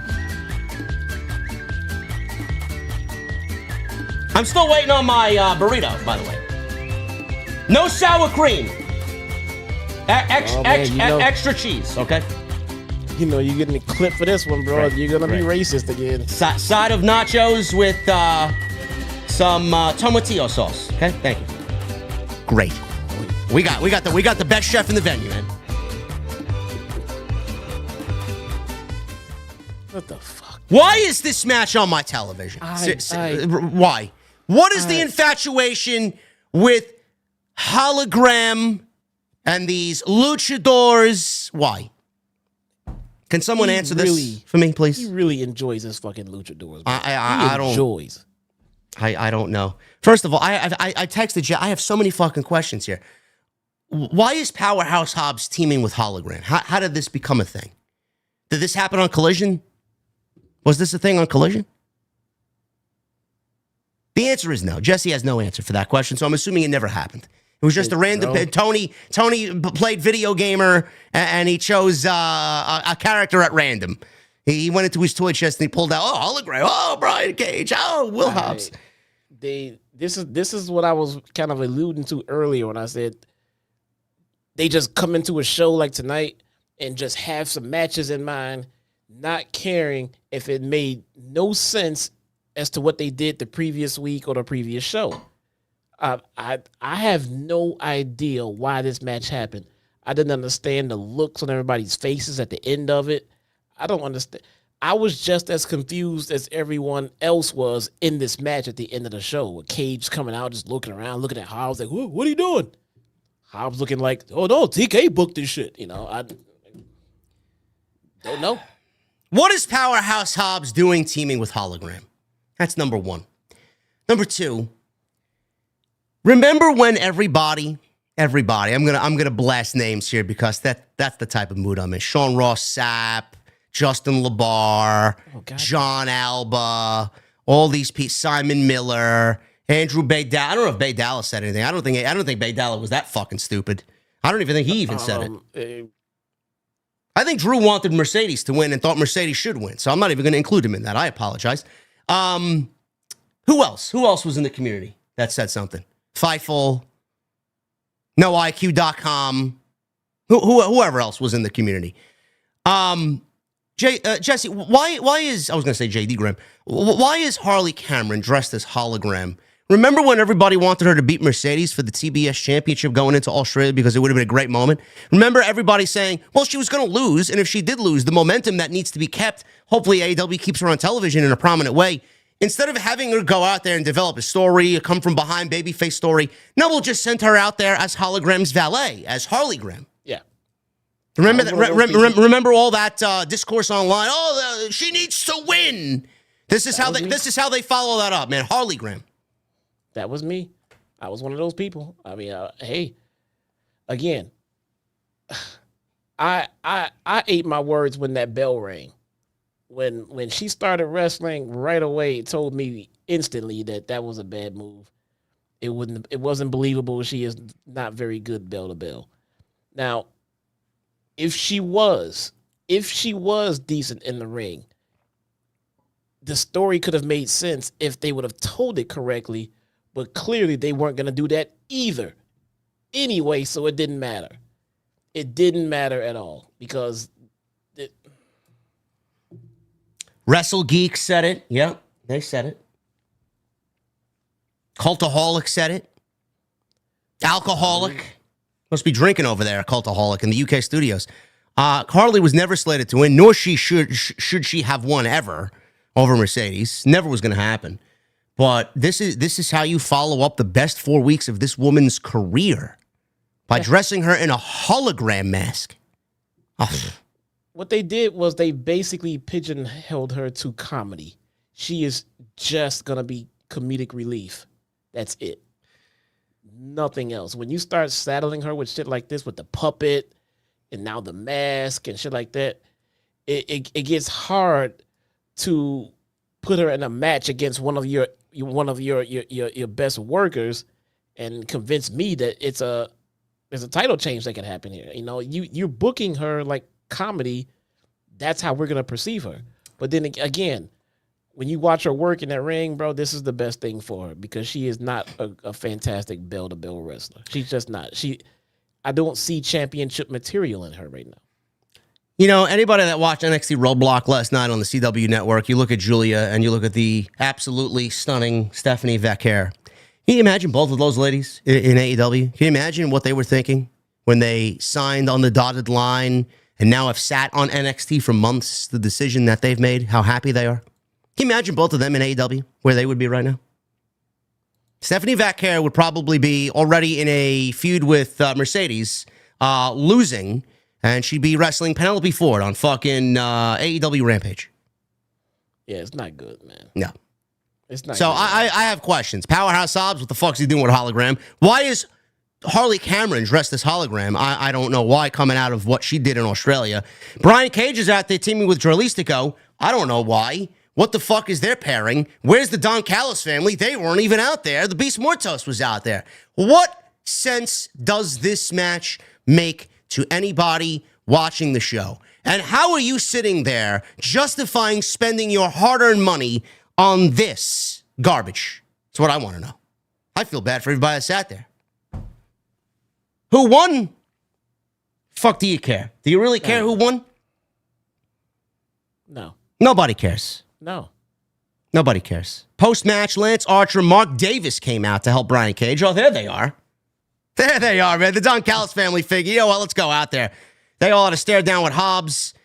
This stare down between Hobbs and Brian Cage and Lance Archer just felt so WCW in the dying days of WCWS.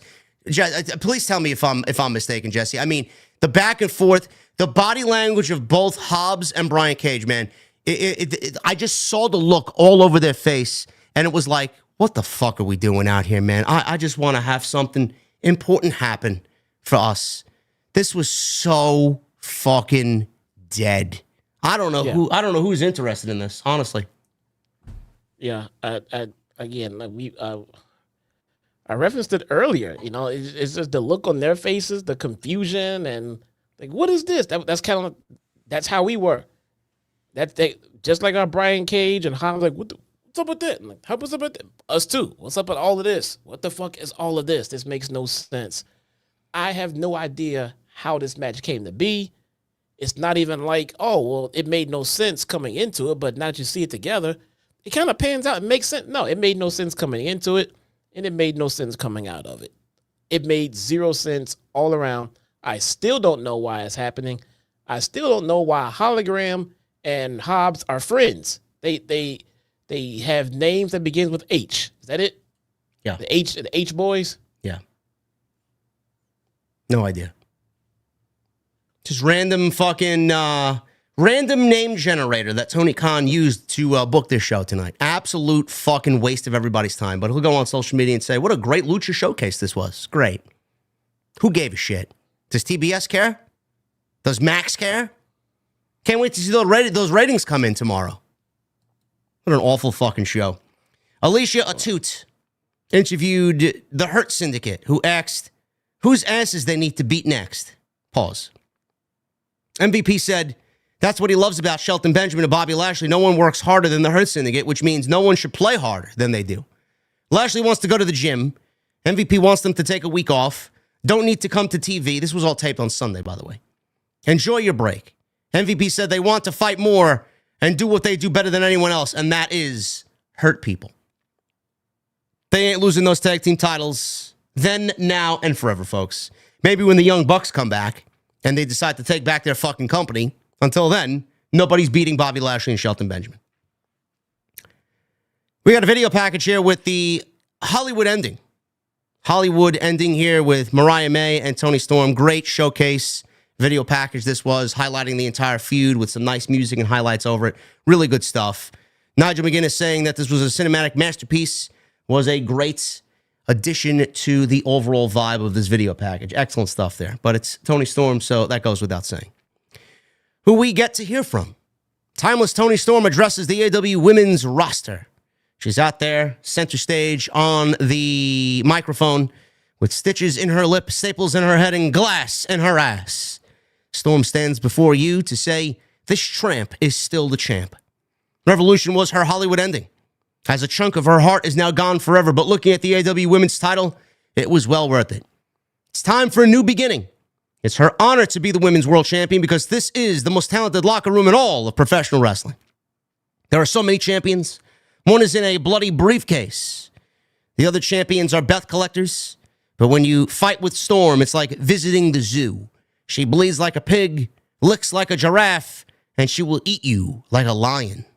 Storm promises you'll never hear her meow, as she promises she's no pussy. Nobody swings like Toni Storm. So ladies, put your keys in the bowl and let's get this orgy started. It will be messy, it will be sweaty, and it will always be timeless. So good. She's just excellent. She's so good, man. As Toni Storm posed, she was blasted from behind by Megan Bain, who seems to be playing the character of a fucking mime here on AEW because she hasn't said a fucking word yet. She posed over at Toni Storm after blasting her from behind, and that's the way the segment came to an end. Great. Great. Silence rang out in the building after Toni Storm spoke, and Megan Bain just showed up there and sucked the charisma and the energy out of the building. Unbelievable. That's where we're going. But it's not going to be a one-on-one match, I'll tell you that right now. And if it is, it's not ending in a clear-cut winner. Probably somebody interfering or best yet. Fatal four-way. Fatal four-way. Fatal. I mean, she did say that she wants an orgy, so there you go. Who knows? And the four included in that might be a okay. I'll just stop now. All right. Moving on. We got Mike Bailey, Speedball Mike Bailey, going one-on-one. One-on-one with the Beast Mortos. Oh, my goodness. Jesse, what do you want to order, man? I ordered myself a burrito that's still not here yet. I said no sour cream. What do you want, Jesse? You want a quesadilla? What do you want? Chicken quesadilla for Jesse. We're totally getting fucking canceled. No. We gotta get Jesse. No, we gotta get Jesse a beverage. Topo Chico, please, for Jesse. Lime. Yes. Jesse, you like Topo Chico? We're getting canceled, bro. Canceled.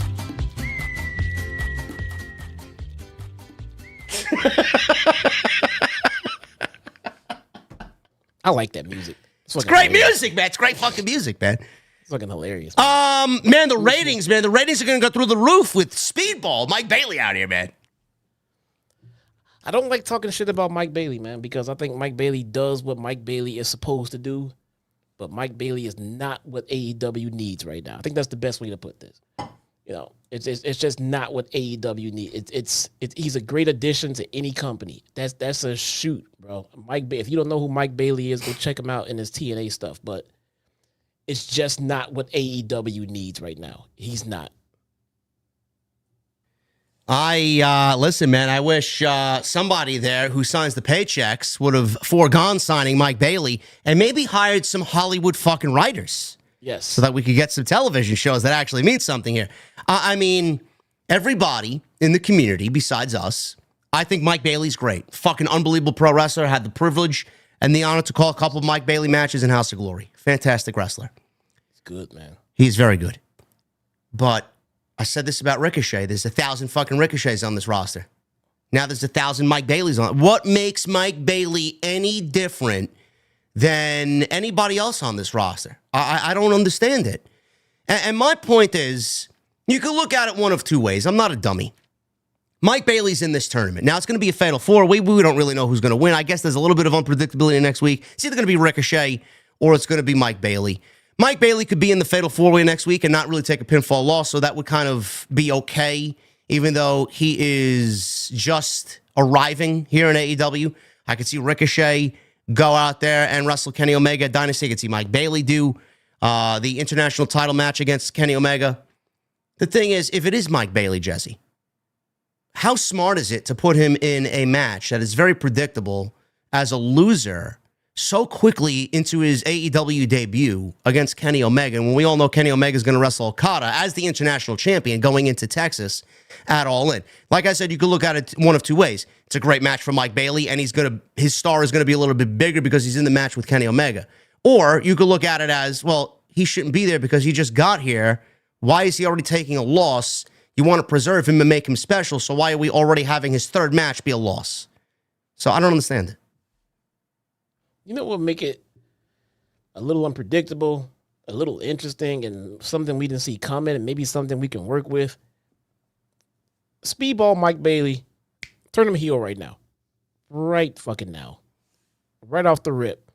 He had a match. He introduced him to us. We know he's here. We think we know what we're getting with him. Same cookie cutter guy. Smiley. Great wrestler. Nothing of interest. Turn him heel. Put him with someone and turn him fucking heel, man. Hi, guys. Right I'm Speedball Mike Bailey, man. Look at my mullet. Yeah, look, I got the JD from NY mullet, man. Look at me. Hi. I wrestle without wrestling shoes, man. I wrestle barefooted, man. Look, I wrestle like Matt Riddle with no shoes on. Yep. That's exactly what he is tonight. Turn him. I mean, get him a mouthpiece. He's not great on the mic. And do something with him, man. We're going to start this babyface run off. It's going to be so cookie cutter. It's going to be so fucking boring. Because it's like you guys said, it's nothing different from everyone else on the roster. He doesn't stand out. Oh, my God, man. I don't know, man. Did he need to sign here? Did they need to offer him everybody says, oh, well, you got Mike Bailey out there. You're going to let a top-notch free agent remain a free agent and go to WWE. I am actually. I am. I am not one of those e-shills. I'm not one of those guys who thinks everybody should go to WWE. Everybody should go to NXT. I think Mike Bailey would have been absolutely best served in an NXT, maybe even Evolve. I mean, just to get some exposure, just to get some gimmick work going on. I mean, I think he would have been better served in NXT because AEW just does not need what Mike Bailey is good at. Right now, Mike Bailey is in a position where he can help in NXT, and NXT can help a Mike Bailey. AEW, I mean, they're just taking the Mike Bailey that was in TNA and they just cut and they drug him to the other screen and they fucking pasted and they think that works. That is not going to work. He is already on a slope to fail if you don't do anything special with Mike Bailey. I'm telling you right now. This match was decent. I'm not going to sit here and tell it was a bad match. Am I moved? Am I emotionally invested? Is it like me watching Lord of the Rings, The Two Towers, and getting emotionally invested? Or Lord of the Rings, where Smaug is living in the mountain and I got to watch Bilbo go fucking find the Arkenstone? Am I moved? No, I'm not fucking moved by Mike Bailey. No, I'm not. Another great pro wrestling match with another newcomer. How many fucking great pro wrestling matches have we seen from AEW in the last 72 hours? Is this any different?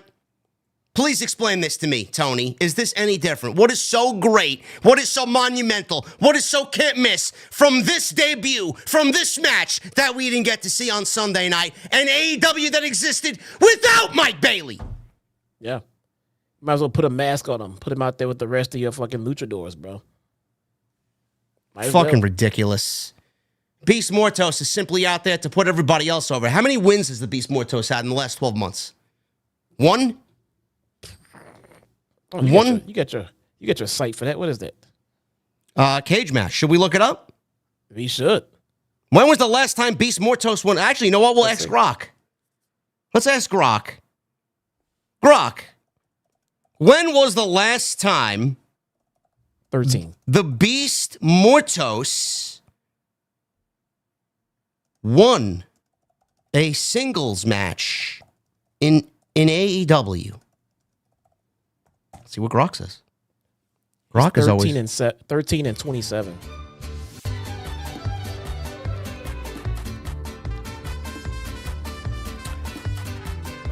Well, his debut singles match on April 27, 2024 of AEW Collision resulted in a loss to Rey Fenix. Oh my goodness. Wow. Subsequent notable singles matches include losses to Hologram on September 28th. October 12th, Wrestle Dream to Hologram. He also participated in the 2024 Continental Classic, finishing with 0 points. There is no definitive record in providing the data of Mortos winning a singles match in AEW up until early 2025. So according to Grok's sources, folks, the Beast Mortos is winless in AEW. He's 13-28 after tonight. Wow. It's crazy. What a loser, huh? I don't understand this Beast Mortos Hologram. Release to go, Commander. I don't know. He literally is he getting ready to give us a cruiserweight title? They need to give getting ready to give us a fucking cruiserweight title. They need to give Tony Khan the title of stepping down from CEO, head of creative. That's what they need to do. Listen, I'm not going to sit here and tell you Mike Bailey has a bad match. The guy's incapable of having bad matches. It's a great showcase for Mike Bailey. He didn't even show you half of what he's capable of, to be honest with you. No. But he beats the Beast Mortos. He's in the Fatal 4-Way Final next week with Orange Cassidy, and I'm assuming Ricochet, and whoever else is fucking going to be there. So it's going to be a fine match next week. Whoever is winning this tournament, folks, is not beating Kenny Omega. So why are we using a predictable format to ultimately get to nothing more than a loss for whoever wins this tournament? I don't get it. I don't get it. But this is what they want. This is what they do. This is where the best wrestle. Whatever the case may be. We had Bailey winning here after he had a big roundhouse kick right to the side of the face of Beast Mortos. He went down like a sack of potatoes. 1, 2, 3, it's over. Goodbye. At this point, I was wondering when AEW Dynamite was actually going to begin. We finally got it to start when Renee was backstage with Christian Cage. Now, she asked him about the failed cash-in at Revolution. Christian did not want to speak to Renee because she is related to Jon Moxley. So this will be the most boring interview in the history, and tells Renee to get the hell out of there. She's blonde and not smart. Get out of my sight. Renee leaves. Cage says he is still the next undisputed AEW World Champion and demands his contract to be returned to him. Cage says he signed for a singles title match with Cope, not for a 3-way. He then goes on to say he didn't tap out. He was relegating his breathing. Like Jesse alluded to earlier, because I put it in my notes as well because I found it to be ridiculous. He signed a contract where he was the number 1 contender and could cash in at any time. And now his explanation is he signed it for a world title match with Cope while the match was still in progress, not knowing that he made it into a triple threat match. Please tell me that there was a production meeting and a review of this script before it was handed to Tony Khan, before it made it to television. Please, someone please tell me. Even if his gripe was, I wanted a one-on-one match in the middle of a one-on-one match, at least if he would have said he wanted that match against Moxley, since Moxley was the champion, it would have made some form of sense.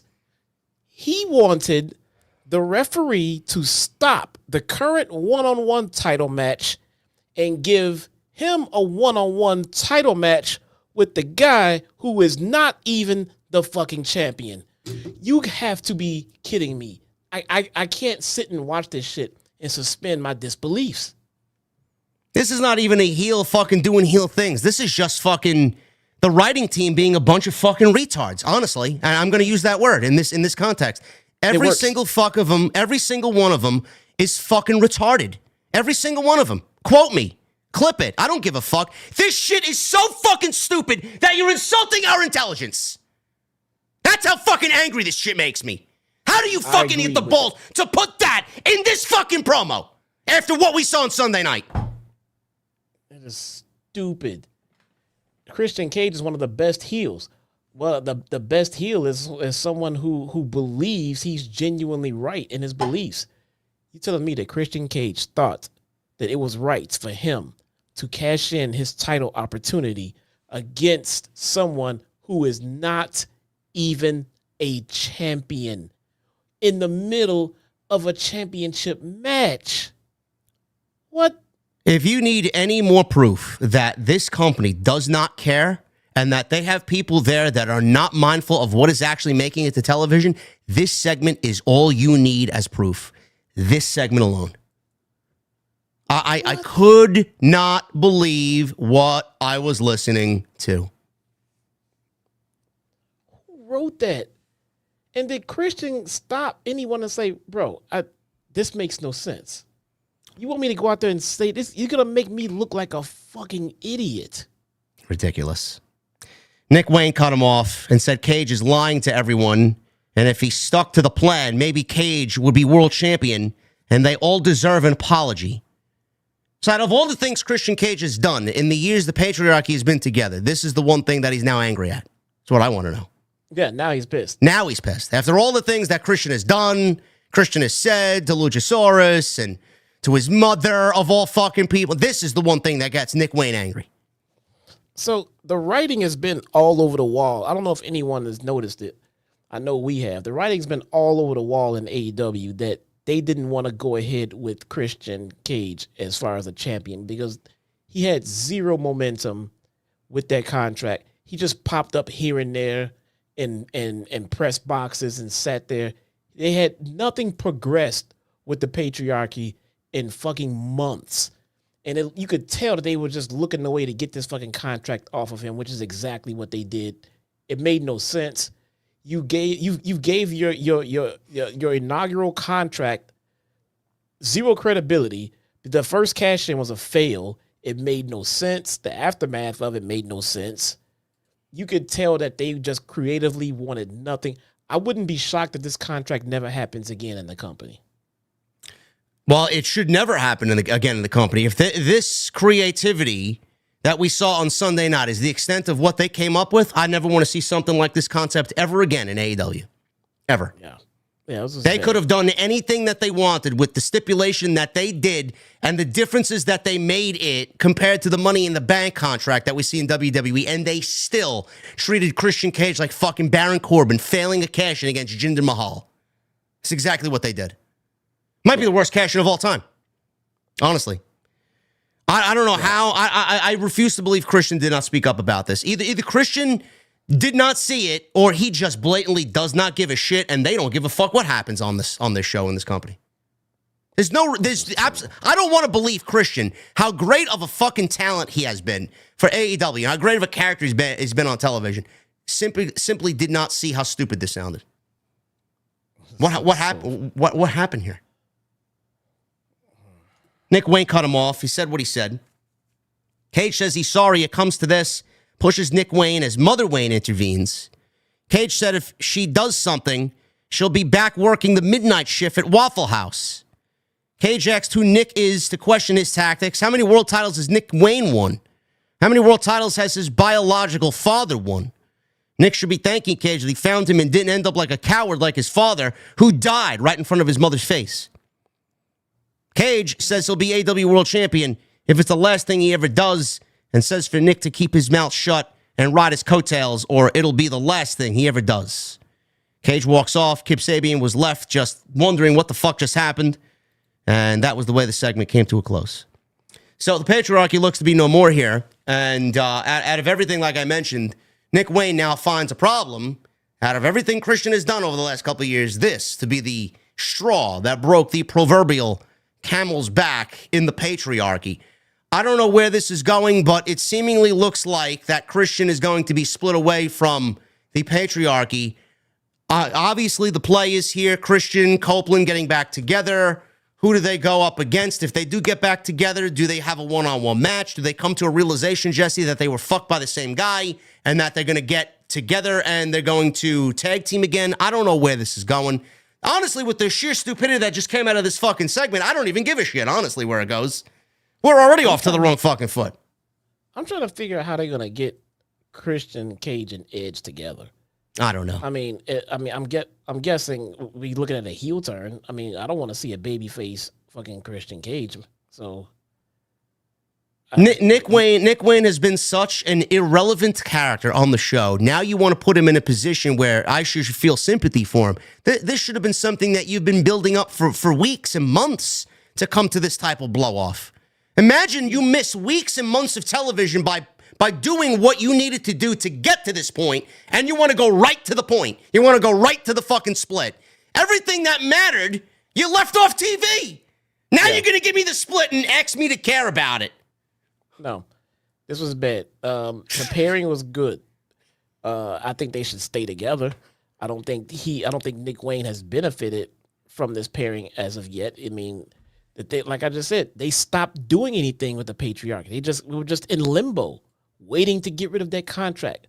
That means that Nick Wayne has been left to the wayside. He's gotten no growth. He's gotten no development. He's got nothing new to come from. I mean, there's nothing of interest to make me care if Christian Cage wants to dump him.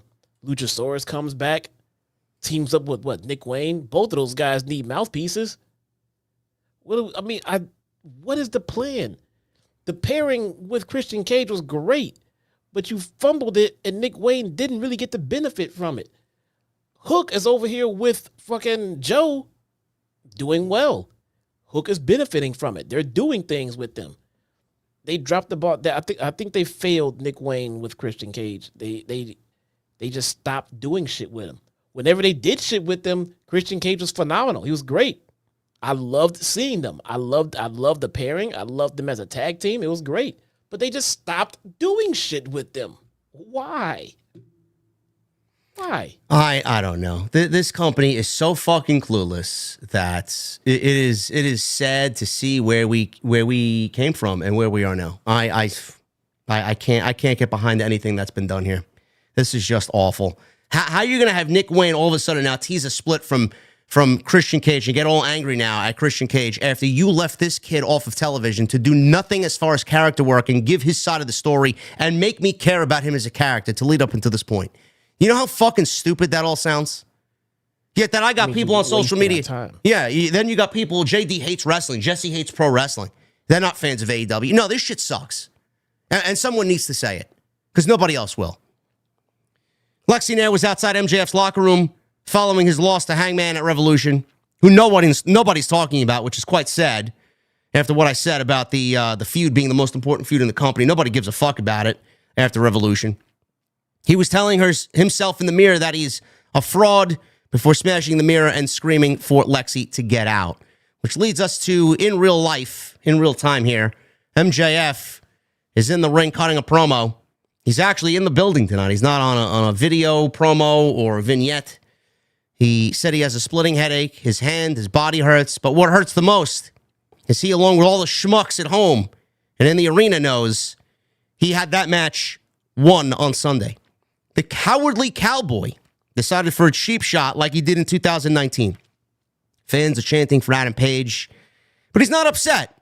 And he's thought long and hard about it. He's 10 times smarter than Page and his fans will ever be. MJF thinks 10 steps ahead, and he will get his. So this thing between he and Page isn't over, not by a long shot. MVP's music hits. Well, the Hurt Syndicate's music hits. He comes out. He gave Bobby Lashley and Shelton Benjamin the week off. They have a face-off, and they give each other a hug like they acted like old buddies. MVP wanted to tell us about his history with MJF. 18 years old, MJF was, volunteering to drive MVP to a documentary film for the low price of simply hearing about the pro wrestling business and picking his brain. The questions MJF asked was something that impressed MVP the most. Cut to an indie company in Florida. They meet again a couple of years later. As MVP mentioned, the drive MJF had, something you could not teach. MJF did everything he said he was going to do back then, and that's what makes MVP so proud of him. MVP says what makes him not proud is how MJF has handled the loss on Sunday, out here whining to the people. He then questions why MJF isn't smashing things and, best yet, hurting people. He knows the answer to that question. He lost his edge, as the boys in the back don't respect MJF or fear MJF anymore. The boys do fear the Hurt Syndicate, which is what MJF is missing. MVP was able to help MJF a long time ago, but maybe he can help him again. When he passed out his business card to MJF And tonight he did that just like he did everybody else. He did it because he wanted it to be a way of introducing himself to everybody. He's handing his card to now MJF to make a change to his career and make him a champion like everyone in the Hurt Business or the Hurt Syndicate. Maybe it's time for them to talk some business. MVP handed out his card. MJF pushed his hand down and refused the card. He says he's not the same kid he was all those years ago, and with all due respect, he doesn't need MVP's help or advice now. He's MJF, and if the morons and the fans want to hear it, he was the longest reigning AEW World Champion of all time. MVP said to focus on the word was before handing MJF his business card, leaving MJF with the card as he walked out of the ring. Now, this was obviously intriguing enough to a point where, you know, you got MVP who could talk, MVP and MJF who could also talk. They never had any prior paths crossing before this, Jesse. This was the first time. MVP and MJF, or the Hurt Syndicate and MJF.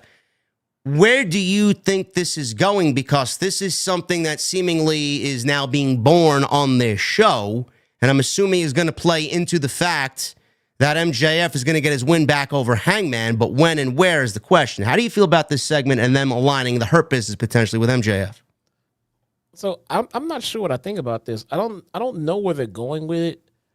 So let's just start from the beginning. I like how they introduced these two guys. Like, we were to assume there would be tension because they're two fucking, big mouth guys or whatever. Turns out they're fucking friends, dude. They're fucking boys. They've been broing out. Like, good to see you here, man. Yeah, I know. This and that. So we have a relationship, okay? Now, why am I here? Well, I'm here because I want you in the Hurt Business. Why would MVP want MJF in the Hurt Business? Well, I mean, it makes sense. You want the best guys in your faction, that makes sense. But I don't see the vibe. I don't see the connection. I don't see where it would all flow. You know what I'm saying? I don't see MJF and MVP and Shelton and Bobby Lashley all coexisting. I don't see MJF aligned with anyone. Anytime you see him aligned with anyone, you're just waiting for him to stick the fucking knife in your back. It's never anything that if you put him in any faction, it's okay, when's he turning? When's he turning? Did he turn yet? Is he turning this week? So if you're MVP, why would you want to recruit an MJF into your crew? Well, I guess they have a relationship. They have a bond, so maybe that's why. But as far as storylines go, I don't understand it. I don't understand what they would do with this pairing. I don't get it either. I mean, it's involving MJF and Adam Page, which for the most part I've enjoyed so far. I hate for them that the match was just overlooked by a large margin on Sunday. It was just nobody's talking about it at all. I'm intrigued to see where it's going because they obviously made a personal connection here with the fans. So obviously they've known each other since MJF was 18. So I'm willing to give this a chance. I don't understand why we need all the extra bells and whistles here with MJF and Adam Page. Well, watch this. Maybe it's not necessarily about who we're pairing, but how you're doing it. Because the way they approached it just now, it makes it look like that if MJF is considering joining the Hurt Business, it's because he's insecure, because he lost to Hangman, and he thinks he needs help. That doesn't sound like the MJF that we're supposed to be accustomed to. Now, what if we got the Hurt Business and MJF together in a different fucking way? What if MJF paid his buddy MVP to take care of this Hangman situation and just had his boys go and hurt some people for him? Go and take care of this Hangman situation because he's tired of this bullshit and he just wants him out of his life. So they form some kind of relationship, some kind of bond where we know that MJF is boys with MVP and he may contact him to do his dirty work from time to time because they're in the Hurt Business. That's what they do. And then since they've had that connection from time to time with them paying off to hurt some people, then they just come around and just kind of just flow together and then it just makes sense. As opposed to bringing them to the Hurt Business because Syndicate, sorry, because he lost to Hangman and he can't hang anymore and he can't win and he's insecure and he needs help. That makes no sense. As opposed to them coming together through business ventures as opposed to insecurity. You know what I'm saying? I don't know. I just don't know. I get what you're saying. Maybe it's none of that. Maybe it's just the Hurt Syndicate being used in a way because MJF isn't what he used to be. He doesn't have that grit. He doesn't have that what's the right word? That fucking violent nature in him anymore like he used to have. He's lost his way a little bit, and he's just using MJF for some or MVP rather, is using MVP for some guidance. I don't know. Yeah. As a way to get back on track and find that real MJF inside him. But why do we need to go and find that through MVP? I don't know. Don't you think that makes MJF kind of look like, I don't want to use the word, but it's weak. Weak, like a pussy. Yeah. And that's what it feels like. The way that they're bringing these two together, it makes it feel like MJF is weak, insecure, and needs help, as opposed to being a boss and just being like, you know what, I'm gonna fucking have. I make enough money to have people who love to hurt people for fucking money. That's what I'm gonna do to you. No, even if he does that now, it feels like you're only doing it now because you lost and you need help, as opposed to, I don't feel like dealing with you because I got bigger fish to fucking fry. That's the difference of the way you bring them to fucking together. Yeah, we'll see what happens. I don't know. It's a big question mark right now. MVP and MJF. Literally, the first time all night I felt Dynamite was actually on my television was this segment here. So we'll see how this plays out. Willow Nightingale and Penelope Ford, they had a one-on-one match. Remember when Willow was feuding with, or at least in the beginning stages of beginning a feud with Marina Shafir? Where'd that go? That's a good question, right? Nowhere. Marina's still selling. Oh, she's still selling. Okay. She still did. Okay, she's still selling. So Willow here, she gets the victory. Ford successfully hit her Matrix Stunner, tried again, only to be pounced across the ring for the 1-2-3. This goes to Willow Nightingale. Not really all that important at all. Post-match, Ford cracked Nightingale in the ribs with a chair and across the back, which was a terrible-looking chair shot. It's like she was swinging a chair against her grandma and not another professional wrestler.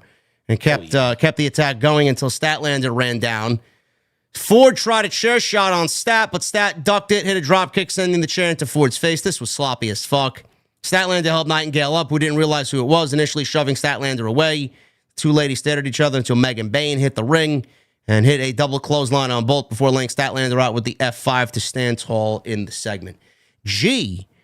Tony mentioned an orgy before, so that means multiple women. It looks like we got Megan Bain, Chris Statlander, and Willow Nightingale potentially in a fatal four-way. So instead of feeding one woman, we're just going to feed three women to Tony Storm. At the same time. At the same time, yeah. Basically, the thought process is only the one that takes the pin is being fed. Yeah. So either Stat or Willow's taking the pinfall here. Take your choice. You see Stat in those shorts? I did. Okay. I did. She's a lovely lady. Man. Renee was backstage with Mercedes Moné. She's selling her bruised larynx thanks to Momo I Want to Sleep on Sunday. She says she can't do her signature line, so she had Renee do it. She said she's been having Renee do it even without the injury to the throat. She's having Renee do it because nobody else will do it. Renee said Moné requested Billy Saints to join them. Not Billy Starks. It's a forbidden word nowadays. Can't say it. Saints. Yes. As she walks in and says her notes she was taking at Revolution was not to get kicked in the throat. Haha. Nobody laughed. Saints said she accomplished a lot there too. She was the first inaugural Ring of Honor TV champion at the age of 19. Oh, great. How many people ended up watching that moment? 19 people, I'm assuming. They aren't that different as wrestling is their lives. Saints Starks said Moné says money changes everything, and next week she's looking to become a champion. Moné coughed. It says Billy Starks is way out of her league. She shoved Billy Starks in the face and said next week, there's a price to pay when you mess with Mercedes Moné. I'm moved, right? You're so moved by this captivating story, Jesse. Like the part where she has Renee come out and do her catchphrases for her, you know. Ooh. Just another I like talent. How Renee comes out. I like how Renee comes out to do interviews now and say, ladies, now, I'm glad that you have both agreed to no physical violence during this interview. That means that interview is absolutely going to end in physical violence. This is just another victim, another casualty for the money train. That's all this is. Nobody else wants to take a loss, so let's go. We got to dig deep into the depths of Ring of Honor television now, because nobody on the main roster wants to lose to Mercedes. That's what that is. You know, something I noticed, I'm a very analytical guy, being that I'm a YouTube content creator here. You know, Tony Khan tweeted that Mike Bailey's all elite. Normally, back in the day when things were hot, these tweets would get 15, 20,000 likes. He put an all elite graphic up with Speedball Mike Bailey, not even 7,000 likes for Speedball. I don't know That if was it's 3 because hours who ago. it is or because of how it's just cold the company is. A little bit of both. A little bit of both. Will Ospreay. He called his shot for the AEW World Championship. I'm not going to go over what he said here because he just rambled on about his wife and how she thought he was dead jumping off the steel cage with that big Spanish fly. Well, Ospreay's on another level. He basically said he wants to be champion. He wants to be the world champion. He wants to be the guy. But there's an issue. Cope has a title match next week. Strickland has a title shot at Dynasty. So when do I call my shot, he asks. When it matters the most. He looked up at the All In Texas sign hanging above in the arena and he pointed to it. This was basically the Temu version of pointing at the WrestleMania sign, is what he did. Oh, he pointed to it? He pointed to it. Yeah, he pointed at the Walmart WrestleMania sign hanging above, yeah. Don't do that. Yeah, the great value version of WrestleMania. He pointed at the sign. He says he's on a mission to be the main event for the AEW World title at All In. And how can he do it? By entering the Owen Hart Cup. If it's against Cope, it'll be a pleasure for a first-time meeting. If it's Strickland, he can't wait for the rematch. If it's Moxley, the King, a word in advance, an assassin is coming for the throne. Ospreay wants to be the guy because he knows he can do it. He wants to be the world champion because his time is now, and his name is Will Ospreay, and he's on another level. It's great. If he's not in the world championship match against Swerve or Hangman or MJF, I don't know what the fuck we're doing. Anybody but Moxley. Anybody but Moxley. Renee is backstage with Switchblade Jay White, who should be the world champion, quite honestly. He's also another one that should be in title discussion. Mocked the Ospreay chant, saying Willie really is on another level, and sometime soon they'll see each other again in the ring. White congratulates Ospreay on his win at Revolution, but if he wants a world title match at All In, they're going to have to keep protecting him from Jay White. Renee then asked what happened at Revolution, and White said, everyone wants to know, did I hit Cope with the briefcase on purpose? Then he asked Renee what she thought, and then he asked the crowd. White says he did not hit Cope on purpose, as he's done everything to win the world title from Jon Moxley, but the rat, Wheeler Yuta, once again saved his king. It'll be damned, or he'll be damned, if he let anyone stop him from fulfilling his destiny of becoming AEW World Champion. Great. Awesome. Great. Renee, a busy woman here, backstage with Adam Page. She was attempting to ask him about Revolution when they walk past MJF and they meet in the back. This was a very echoed segment. I don't know what happened here. And I don't really know why Adam Page cut his hair, man. He looks ridiculous. You see Adam Page's haircut? Yeah. Not a I fan. thought he just styled it differently. Not a fan. People have been telling me to cut my hair. I'm not doing that yet. There you go. Rebel against the system, brother. Yeah. Adam Page and MJF backstage. Page said last week MJF tried to set him on fire. But when he does something like that, he really has to mean it. However, Sunday, MJF let the mask slip. Page realized MJF cares what the fans think of him. MJF says he's glad Page thinks he wasn't going to set him on fire, so he'll call Page's bluff, as Page doesn't realize what is next. Page had a fluke victory, but MJF goes on to become a multi-time champion, first ballot Hall of Famer, and greatest of all time, while Page fails to reach the pinnacle, only to tumble all the way down, wallowing in his self-pity. When Page's mask slips, Page doesn't think he deserves the fans' love, and he's right, as sooner or later, The fans will grow tired of thinking Page will win the big one when he never will. MJF will win it over and over and over again, laughing at Page atop the mountain. Page says they'll see, won't they? MJF walks away, and Excalibur then said these two will be intertwined for years to come. Bully Ray made a comment tonight, and I agree wholeheartedly with it, because I was in some mood tonight after this fucking disaster of a show. Really enjoyed the backstage segment with MJF and Adam Page. Can't wait till one day both of them go to WWE and learn the correct way and become stars. Boy, did that a fucking shield. Boy, did that piss off the sickos, huh? He's a fucking he's turned into a class A shield, dude. He's doing it on purpose now. He's doing it on purpose because he knows it gets a reaction. Well, he is contracted to the company. He's on the reality show. I get it, but yes. I mean, are you just saying he's not genuine in his thoughts now? What am I supposed to believe he believes? And when am I supposed to believe he's just being a fucking shield in? You lose your credibility to that regard when you just do shit just for a reaction. I don't know, Jesse. Are we shills? I don't do things just for a reaction. We're talking about Bully. Okay. I mean, if he's doing it just for a reaction, then why am I supposed to listen to you to hear what your thoughts about certain things are when I have to figure out if you're doing it just for a reaction or if you genuinely believe it? And lately, Bully has just become an absolute fucking shill, dude. I don't know. That's exactly what it was. It is. Main event time. Orange Cassidy's out there. He goes one-on-one with Hechicero. Oh, my God. Hechicero's out there, bro. He's the alchemist of CMLL. You know that? I have no idea who this guy is. You know Jim Ross? This match was so big, folks, that Jim Ross was asked to cover this match on commentary.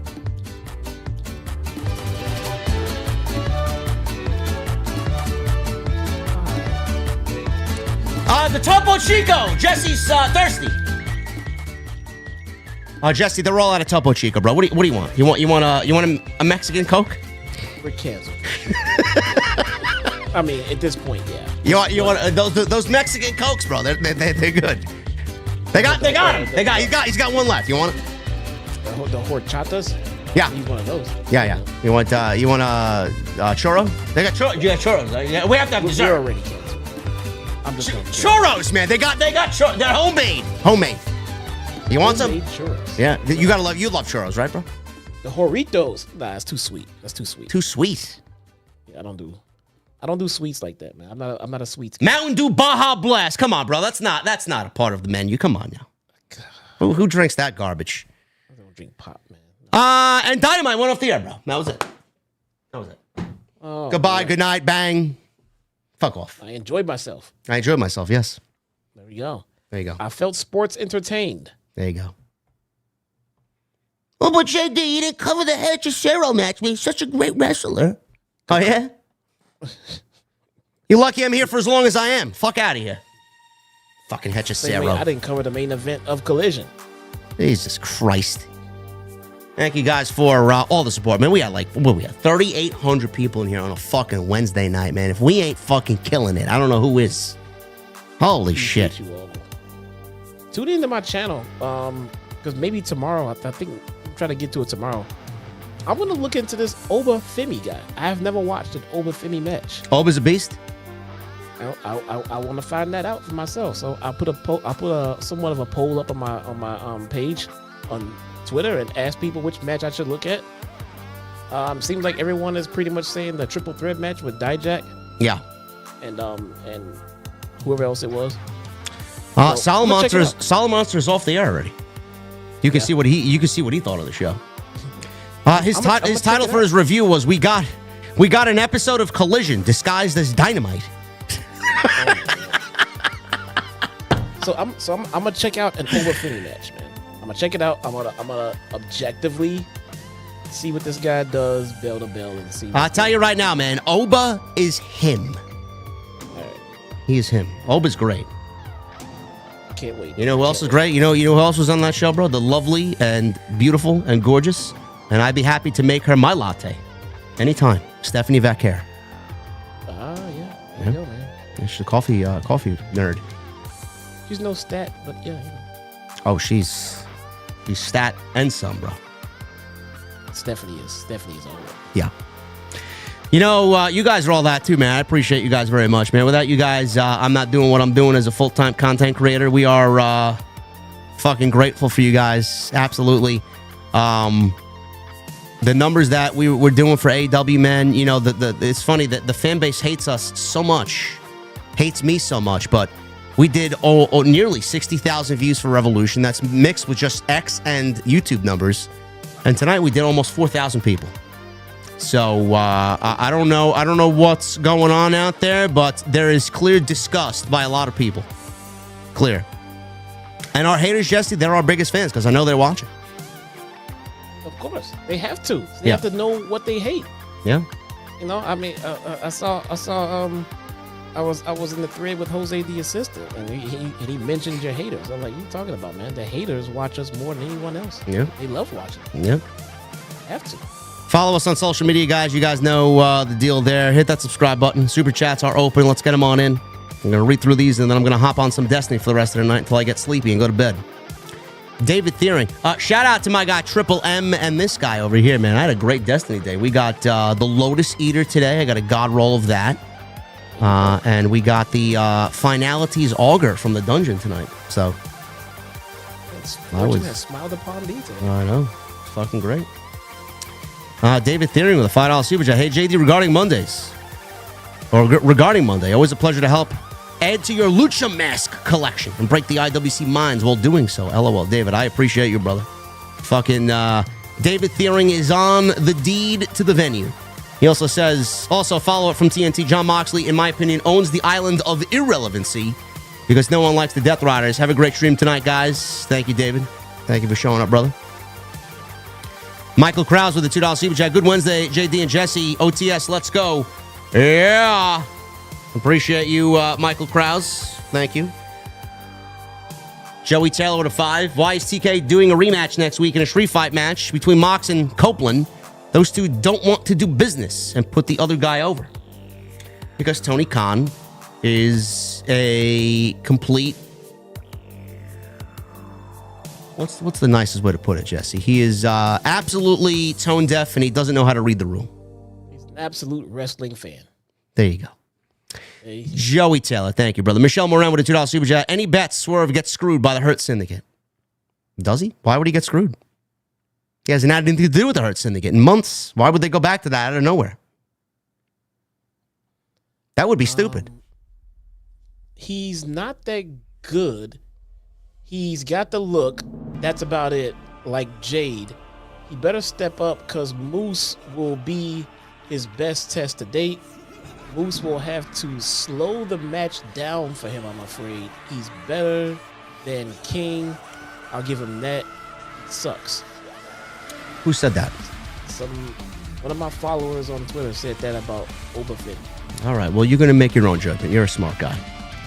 I'll take a look at it. Ali, thank you for the 100 and super chat early. Happy birthday, brother. Enjoy yourself. Enjoy your 31st. TK Banks with a 10. Not watching the show, but I'm willing to bet that after a brutal pay-per-view, none of the wrestlers are going to sell the aftermath. They should be limping with bandages on Dynamite. Well, Ospreay, to be fair to him, came out limping.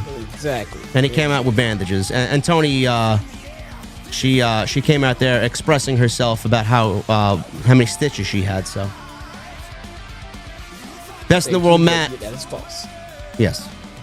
Best in the world, Matt with a $2 super chat. Tony Khan is a matchmaker, not a booker. This is factual information.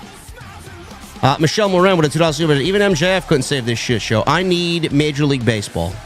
Yeah, 15 days. Spring training will be over. Tony Brown with a $5 super chat. The only thing that I enjoyed tonight was Miss Ford's beautiful butt cakes. She is a lovely lady. She is. Tony missed that? Maybe he did.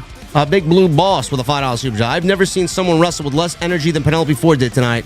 That's 2 strikes now. I smell a locker room cancer, and it isn't Rosa. Oh my God. Wow. Well, she did wrestle like shit tonight. I got to be honest. That's a leap. She had a bad match. She's a locker room cancer. Yeah, that is kind of completely over the fence there. Joseph Gonzalez with a 199 OC versus Bailey. The feeling is restored. Great. Not really the match. It's going to be a fatal 4-way next week. Fulgence Henry, thank you, brother. 35 months. Great follow-up to pay-per-view tonight with Timu Penta versus Orange Cassidy.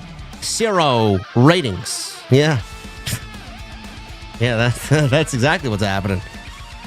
MGM Ballin with a $4.99. Watched Dyna shit while still at work. I found more entertainment in doing financials than watching AEW. I miss when it was a joy to watch. Yeah, those days are long gone, brother. Those days are long gone. Irv Wallace with a $9.99. JD, bro, at this point, TK and AEW just need to run it like a boxing promotion and have pay-per-view only. That's all they're good at. You and Jesse keep bringing the heat. Love it. Thank you, Irv. That wouldn't be a bad idea. You have to have some kind of interest, man. Otherwise, Yep. I mean, it's just wrestling matches. Yep. You're asking people to pay money for house shows Yep. at home. Bodie McBoatface with a $5 super chat. Love watching you both and respect you both.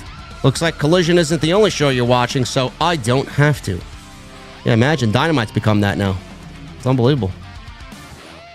Justin with 31 months. 31 months in the VIP section. Couldn't ask for a better community than the OTS family. I'm glad I didn't watch tonight. I'm here for your guys' takes. I appreciate that, Justin. You're not the only one that has uttered that same sentiment to me today. AEW Defender, Dr. Scorpio, 19 with a $10 super chat coming to us from Canada. All jokes aside, I haven't watched AEW since All In. But if this is the direction this Death Rider story was going, and I think it should have been Hangman or Swerve's rematch to beat Danielson for the title. Yes, I've been saying it since then. Hangman should have been the champion coming out of Dynasty. That's the way it should have been. Tony wanted to give it to Brian because he's a fucking mark. That's why. And it did nothing but hurt the company. Daniel Dixon with a $4.99. All I wanted for my birthday was a good show. Guest TK told me to fuck off. The show sucked, and the main event sucked. It did. It did. Hellfire Kai with a $10 super chat. Happy birthday, Daniel, by the way. Enjoy your day, brother. Hellfire Kai with a $10 super chat. I would like to send the birthday shout out to Scripps. Happy Red Skies, JD and Jesse. What does a troll and the 11 or the 7 dwarfs have in common? They're grumpy, old, and lives under a bridge. Well, whoever wrote this show needs to go fucking live under a bridge and get the fuck away from wrestling. Big Country with 10. I know not AEW related. I have an idea what the favor is for Punk. Punk's favor to Heyman is by any means necessary to help him win. Thus, Heyman reluctantly turns on Roman, making the Summer of Punk versus Roman. I'm assuming Paul Heyman will be involved in the favor. Yes. I put this in the chat last night. I don't know if you saw it, but if Punk tries to get Heyman to get him in a match on Saturday night and make it the main event, doesn't that fuck over Jey Uso and his main event shot? It does. Now, why would Roman be okay with that? I'm just talking just. That's a logical point. That's a logical point. You made a good statement there. You know, I mean, that's his one.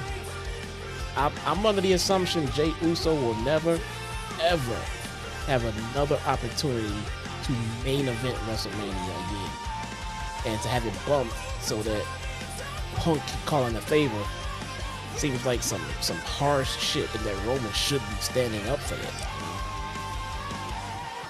I agree. Big Country with the $2 super chat. Remember, Adam Copeland's hero is Hulk Hogan.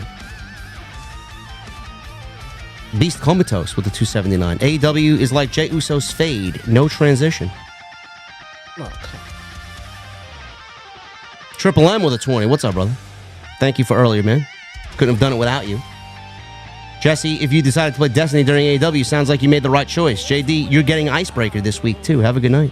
I hope so, man. I need Icebreaker. I need the one from Ghosts of the Deep. I need Hierarchy of Needs. I need the fucking sword from Keitel. I don't have none of them, bro. I swear to God, man. The only one that dropped was the sidearm from fucking the what's that one? The Bloodline. Buried Bloodline is the only one that dropped. Buried Bloodline. Only one. I got a few of those exotics, but I have all 3 characters. And sometimes I run those dungeons 3 times a week. Yeah. You made one. Yeah. that literally chops your chances of getting these exotics into a third.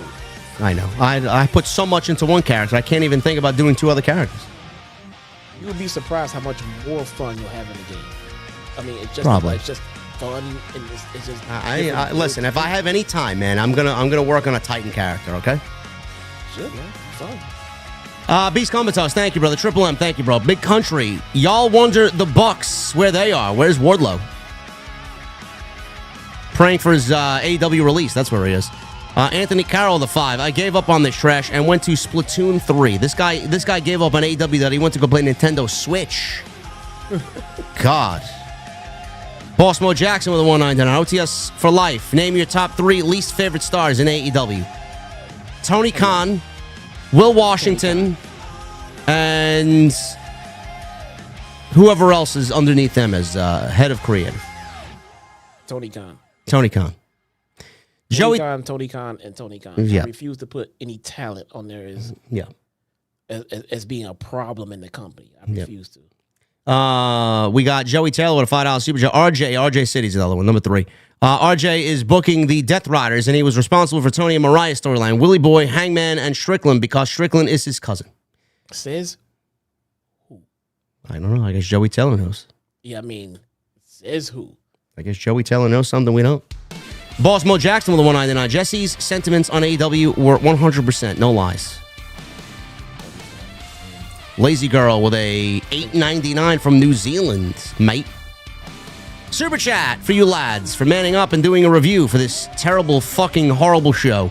God bless, brothers. Haha. Like Bully said, MJF, get to WWE ASAP. I think MJF knows that.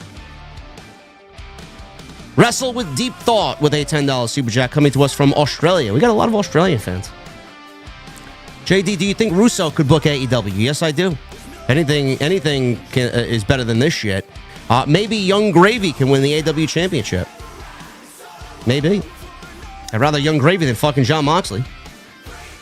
I'll say this about the AEW talent that could be doing better, and I won't call out any names, but you can definitely tell that there are a few people out there who are not putting forth all of the effort that they either could be or used to be. But at the same time, do you really blame them? You know what I'm saying? Yeah. I'll just leave it at that. Could you really blame them? But it's not the talent's fault. Yeah. Edward Liu with a $4.99. Dynamite sure sucked tonight, so I gave my super chat so that Jesse can watch Collision, so we don't have to. Thank you, Edward. Yeah, thank you. But I mean, you're giving him the super chat, and I'm watching Collision, so you don't have to. Yeah. Alex from Phoenix, $4.99. JD and Jesse are invited to come to the Carne Asada for that Lucha Lane segment. So is Lucha Gable, a.k.a. El Gabla. Gracias. El Gracias. Gracias. That was great. I love Gable. That was so I'd good. rather Lucha Gable than fucking any of the luchadors we saw tonight. Gable is better. He's more entertaining than all of the fucking luchadors. Combined, yes. Glow J with a $5 super chat. I missed it. I was at work. I heard it wasn't good. Glow J, you missed absolutely, positively nothing. Anthony Carroll with a $10 super chat. I forgot to answer. What the fuck are you drinking? Cheap boxed wine. But first, Founders Blushberry Beer, Raspberry Belgian Ale with lime, agreed in tequila barrels. Or you mean aged in tequila barrels. 12%. I never heard of it. I gotta look it up. Founders Blushberry. Sounds good. Destiny servers are down again. Oh no. Oh no. Man of 1,005 holds. New membership. That's not true because I see a belt next to his name. So thank you for the recommitment, brother. Michael Krause with the $2 super chat. If we had Young Gravy, the show would be 100. Bro, Young Gravy was paid to be there. He doesn't know what AEW is. Come on now. I don't even know who is Young Gravy. I have no idea. He's a rapper. Say so. Hollywood Eric with the 23 months. Celebrating 23 months in the venue with the best tag team in the IWC. JD and Jesse, thank you both for always telling it like it is. OTS for life. Thank you, Hollywood Eric. I appreciate you, bro. Glow J with a $2 super chat. Love you and Jesse. Love your show. You guys rock. Richard Cohn. He comes in here. I just lost him. Where's Richard Cohn? There he is. $10 super chat. Hey, JD, I'm trying to get over a cold because my wife gave it to me, but I love her. Maybe. LOL. I watched that AEW crap tonight. It sucks. Sorry, but it does. OTS for life. You and Jesse are the best. Thank you. Thank you, Richard Cohn. Thank you. D-Bastardo. What's up, brother? $5 super chat. Give builds for weekly shows. And what is the main event for next week? I can't trust TK or Triple H with lazy last-minute booking. Haphazard booking. What's up, guys? Yeah? That's exactly what's going on here. Will this play? Let's see. Sorry. That actually plays on Jesse's channel. We won't play that here. I wanted to play some new music. I'll stick to what's in the Roadcaster. Want to play some new Striker? I guess we'll just stick with the usual.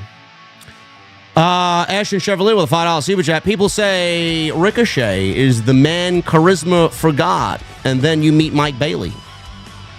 Yeah, there's no charisma there. Seems to be working. I guess so. Watson with 33 months. What's up, JD? Jesse, can I get a double chocolate chunk cookie? Oh, God, no, please. MGM, I don't know who that family is catered to. I don't know who watches that content. If you do, you're probably one that should be admitted to a mental asylum. That's what I say. MGM balling with a $4.99. Stop feeding the fucking kids and making them fat also, please. It's disgusting. MGM balling with a $4.99. Christian could not have broken up the cover and would have had his one-on-one with the Copester, brother. I don't know what the fuck that promo was. Yeah, it was. Don't know what that promo was. David Rice with a 20. Tony Khan books and seasons. Every pay-per-view is like a season finale. After each pay-per-view, there's always a bunch of turns and factions breaking up and coming together. Tony Khan is weak when it comes to continuity. He's just weak in general. He's a weak leader. Base Beerus. $2 super chat. Shout out to the Solid Monster. Yes, we love Jason. AB with a $9.99. JD and Jesse, what's up, fellas? This is my first super chat. Been watching since 2019. Even met you guys at All Out 2021 when you hosted at the bar in Chicago. That was a good time. That was a great bar. That was a great turnout, you know? It was. Boy, have things changed since those peak great 2001 days. Yes, me and Jesse, that was when me and Jesse were fucking excited, man. We were happy to meet everybody. Now we just don't give a fuck. It was so much fun, man. It was just fun to be a fan of AEW. Yep. The Arrow stream with a $1.99. NXT Roadblock, better than this week's Dynamite. By a fucking Empire State Building length. It is, yes. AB, JD, I fed Chat GPT. The current Death Rod is bullshit, and then it told me to book a compelling storyline to finish. And low-key, it cooked. Maybe TK should use Chat GPT. Tony just needs to remove himself from the fucking equation and hire Scott D'Amore. That's what he needs to do. Or somebody with a brain. Francis Loop with a $10 super chat. Just got on my phone. Did Sky Blue make her return and attack Mariah May just like when Mariah attacked Sky Blue on crutches at last year's All Out? No. Maybe you dreamed it. Where is Sky Blue? I'm starting a feud with a heel Sky Blue and a babyface Mariah, blowing it off at All In the first ever women's Texas death match. Enough women's blood and Texas death, okay? We don't need that. Will Chisholm with a 5. Funny how the only women Mercedes has helped is Stephanie Vaquer, a.k.a. Two Belts Stephanie. Triple H, Nick Khan, and HBK, thanks you. LOL. Yeah, she made the right move. No doubt about it.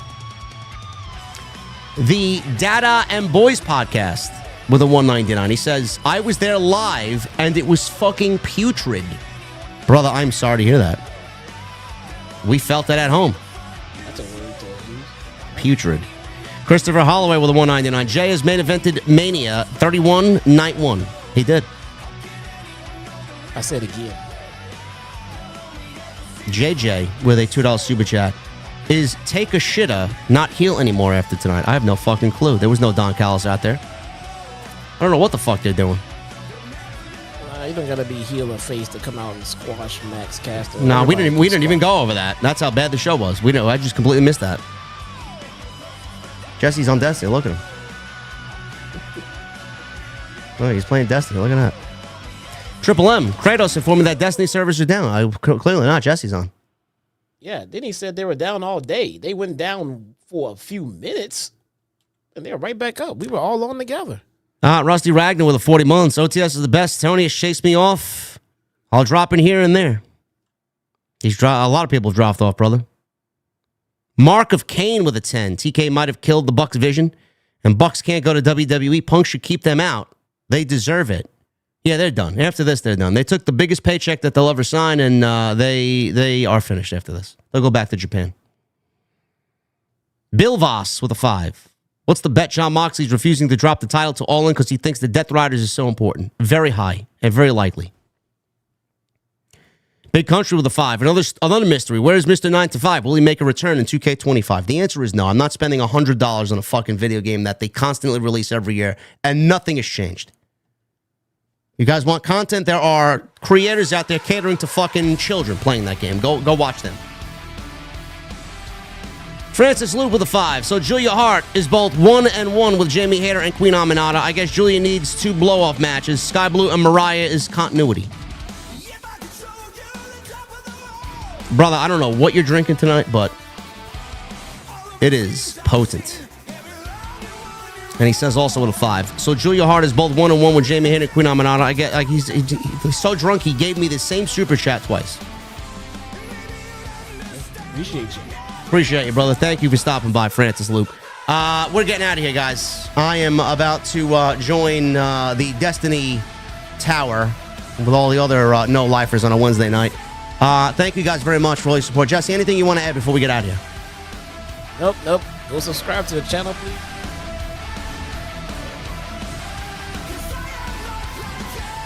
There you go. Loeb is great. So is Stephanie Vaquer and Julia. Love it. That was a good show last night. Yeah.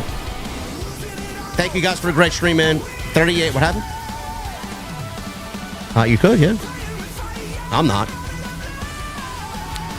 Thank you guys for a great stream, man. I appreciate you guys for showing up. We had 3,800 in here on a Wednesday night, man. For the fact that you guys showed up 3,800 tonight with how bad this show was, that means we're doing something right, man. Appreciate you guys very much. Follow me on social media at JDfromNY206. Twitter, Instagram, TikTok, Cameo. Same thing for this guy. Check the description down below. Go check out all the great content on the channel. There's plenty of it. If there is news, you'll see me in the sub boxes tomorrow. If not, I'm going to take the day off and rest and recuperate. Come back Friday. We'll be live for Friday Night SmackDown right here on Off the Script. Tony Khan, get your shit together, brother. This shit is fucking putrid. It is awful. Dynamite sucks. Tonight's show was an embarrassment, and hopefully they come back better next week. We'll see you guys later.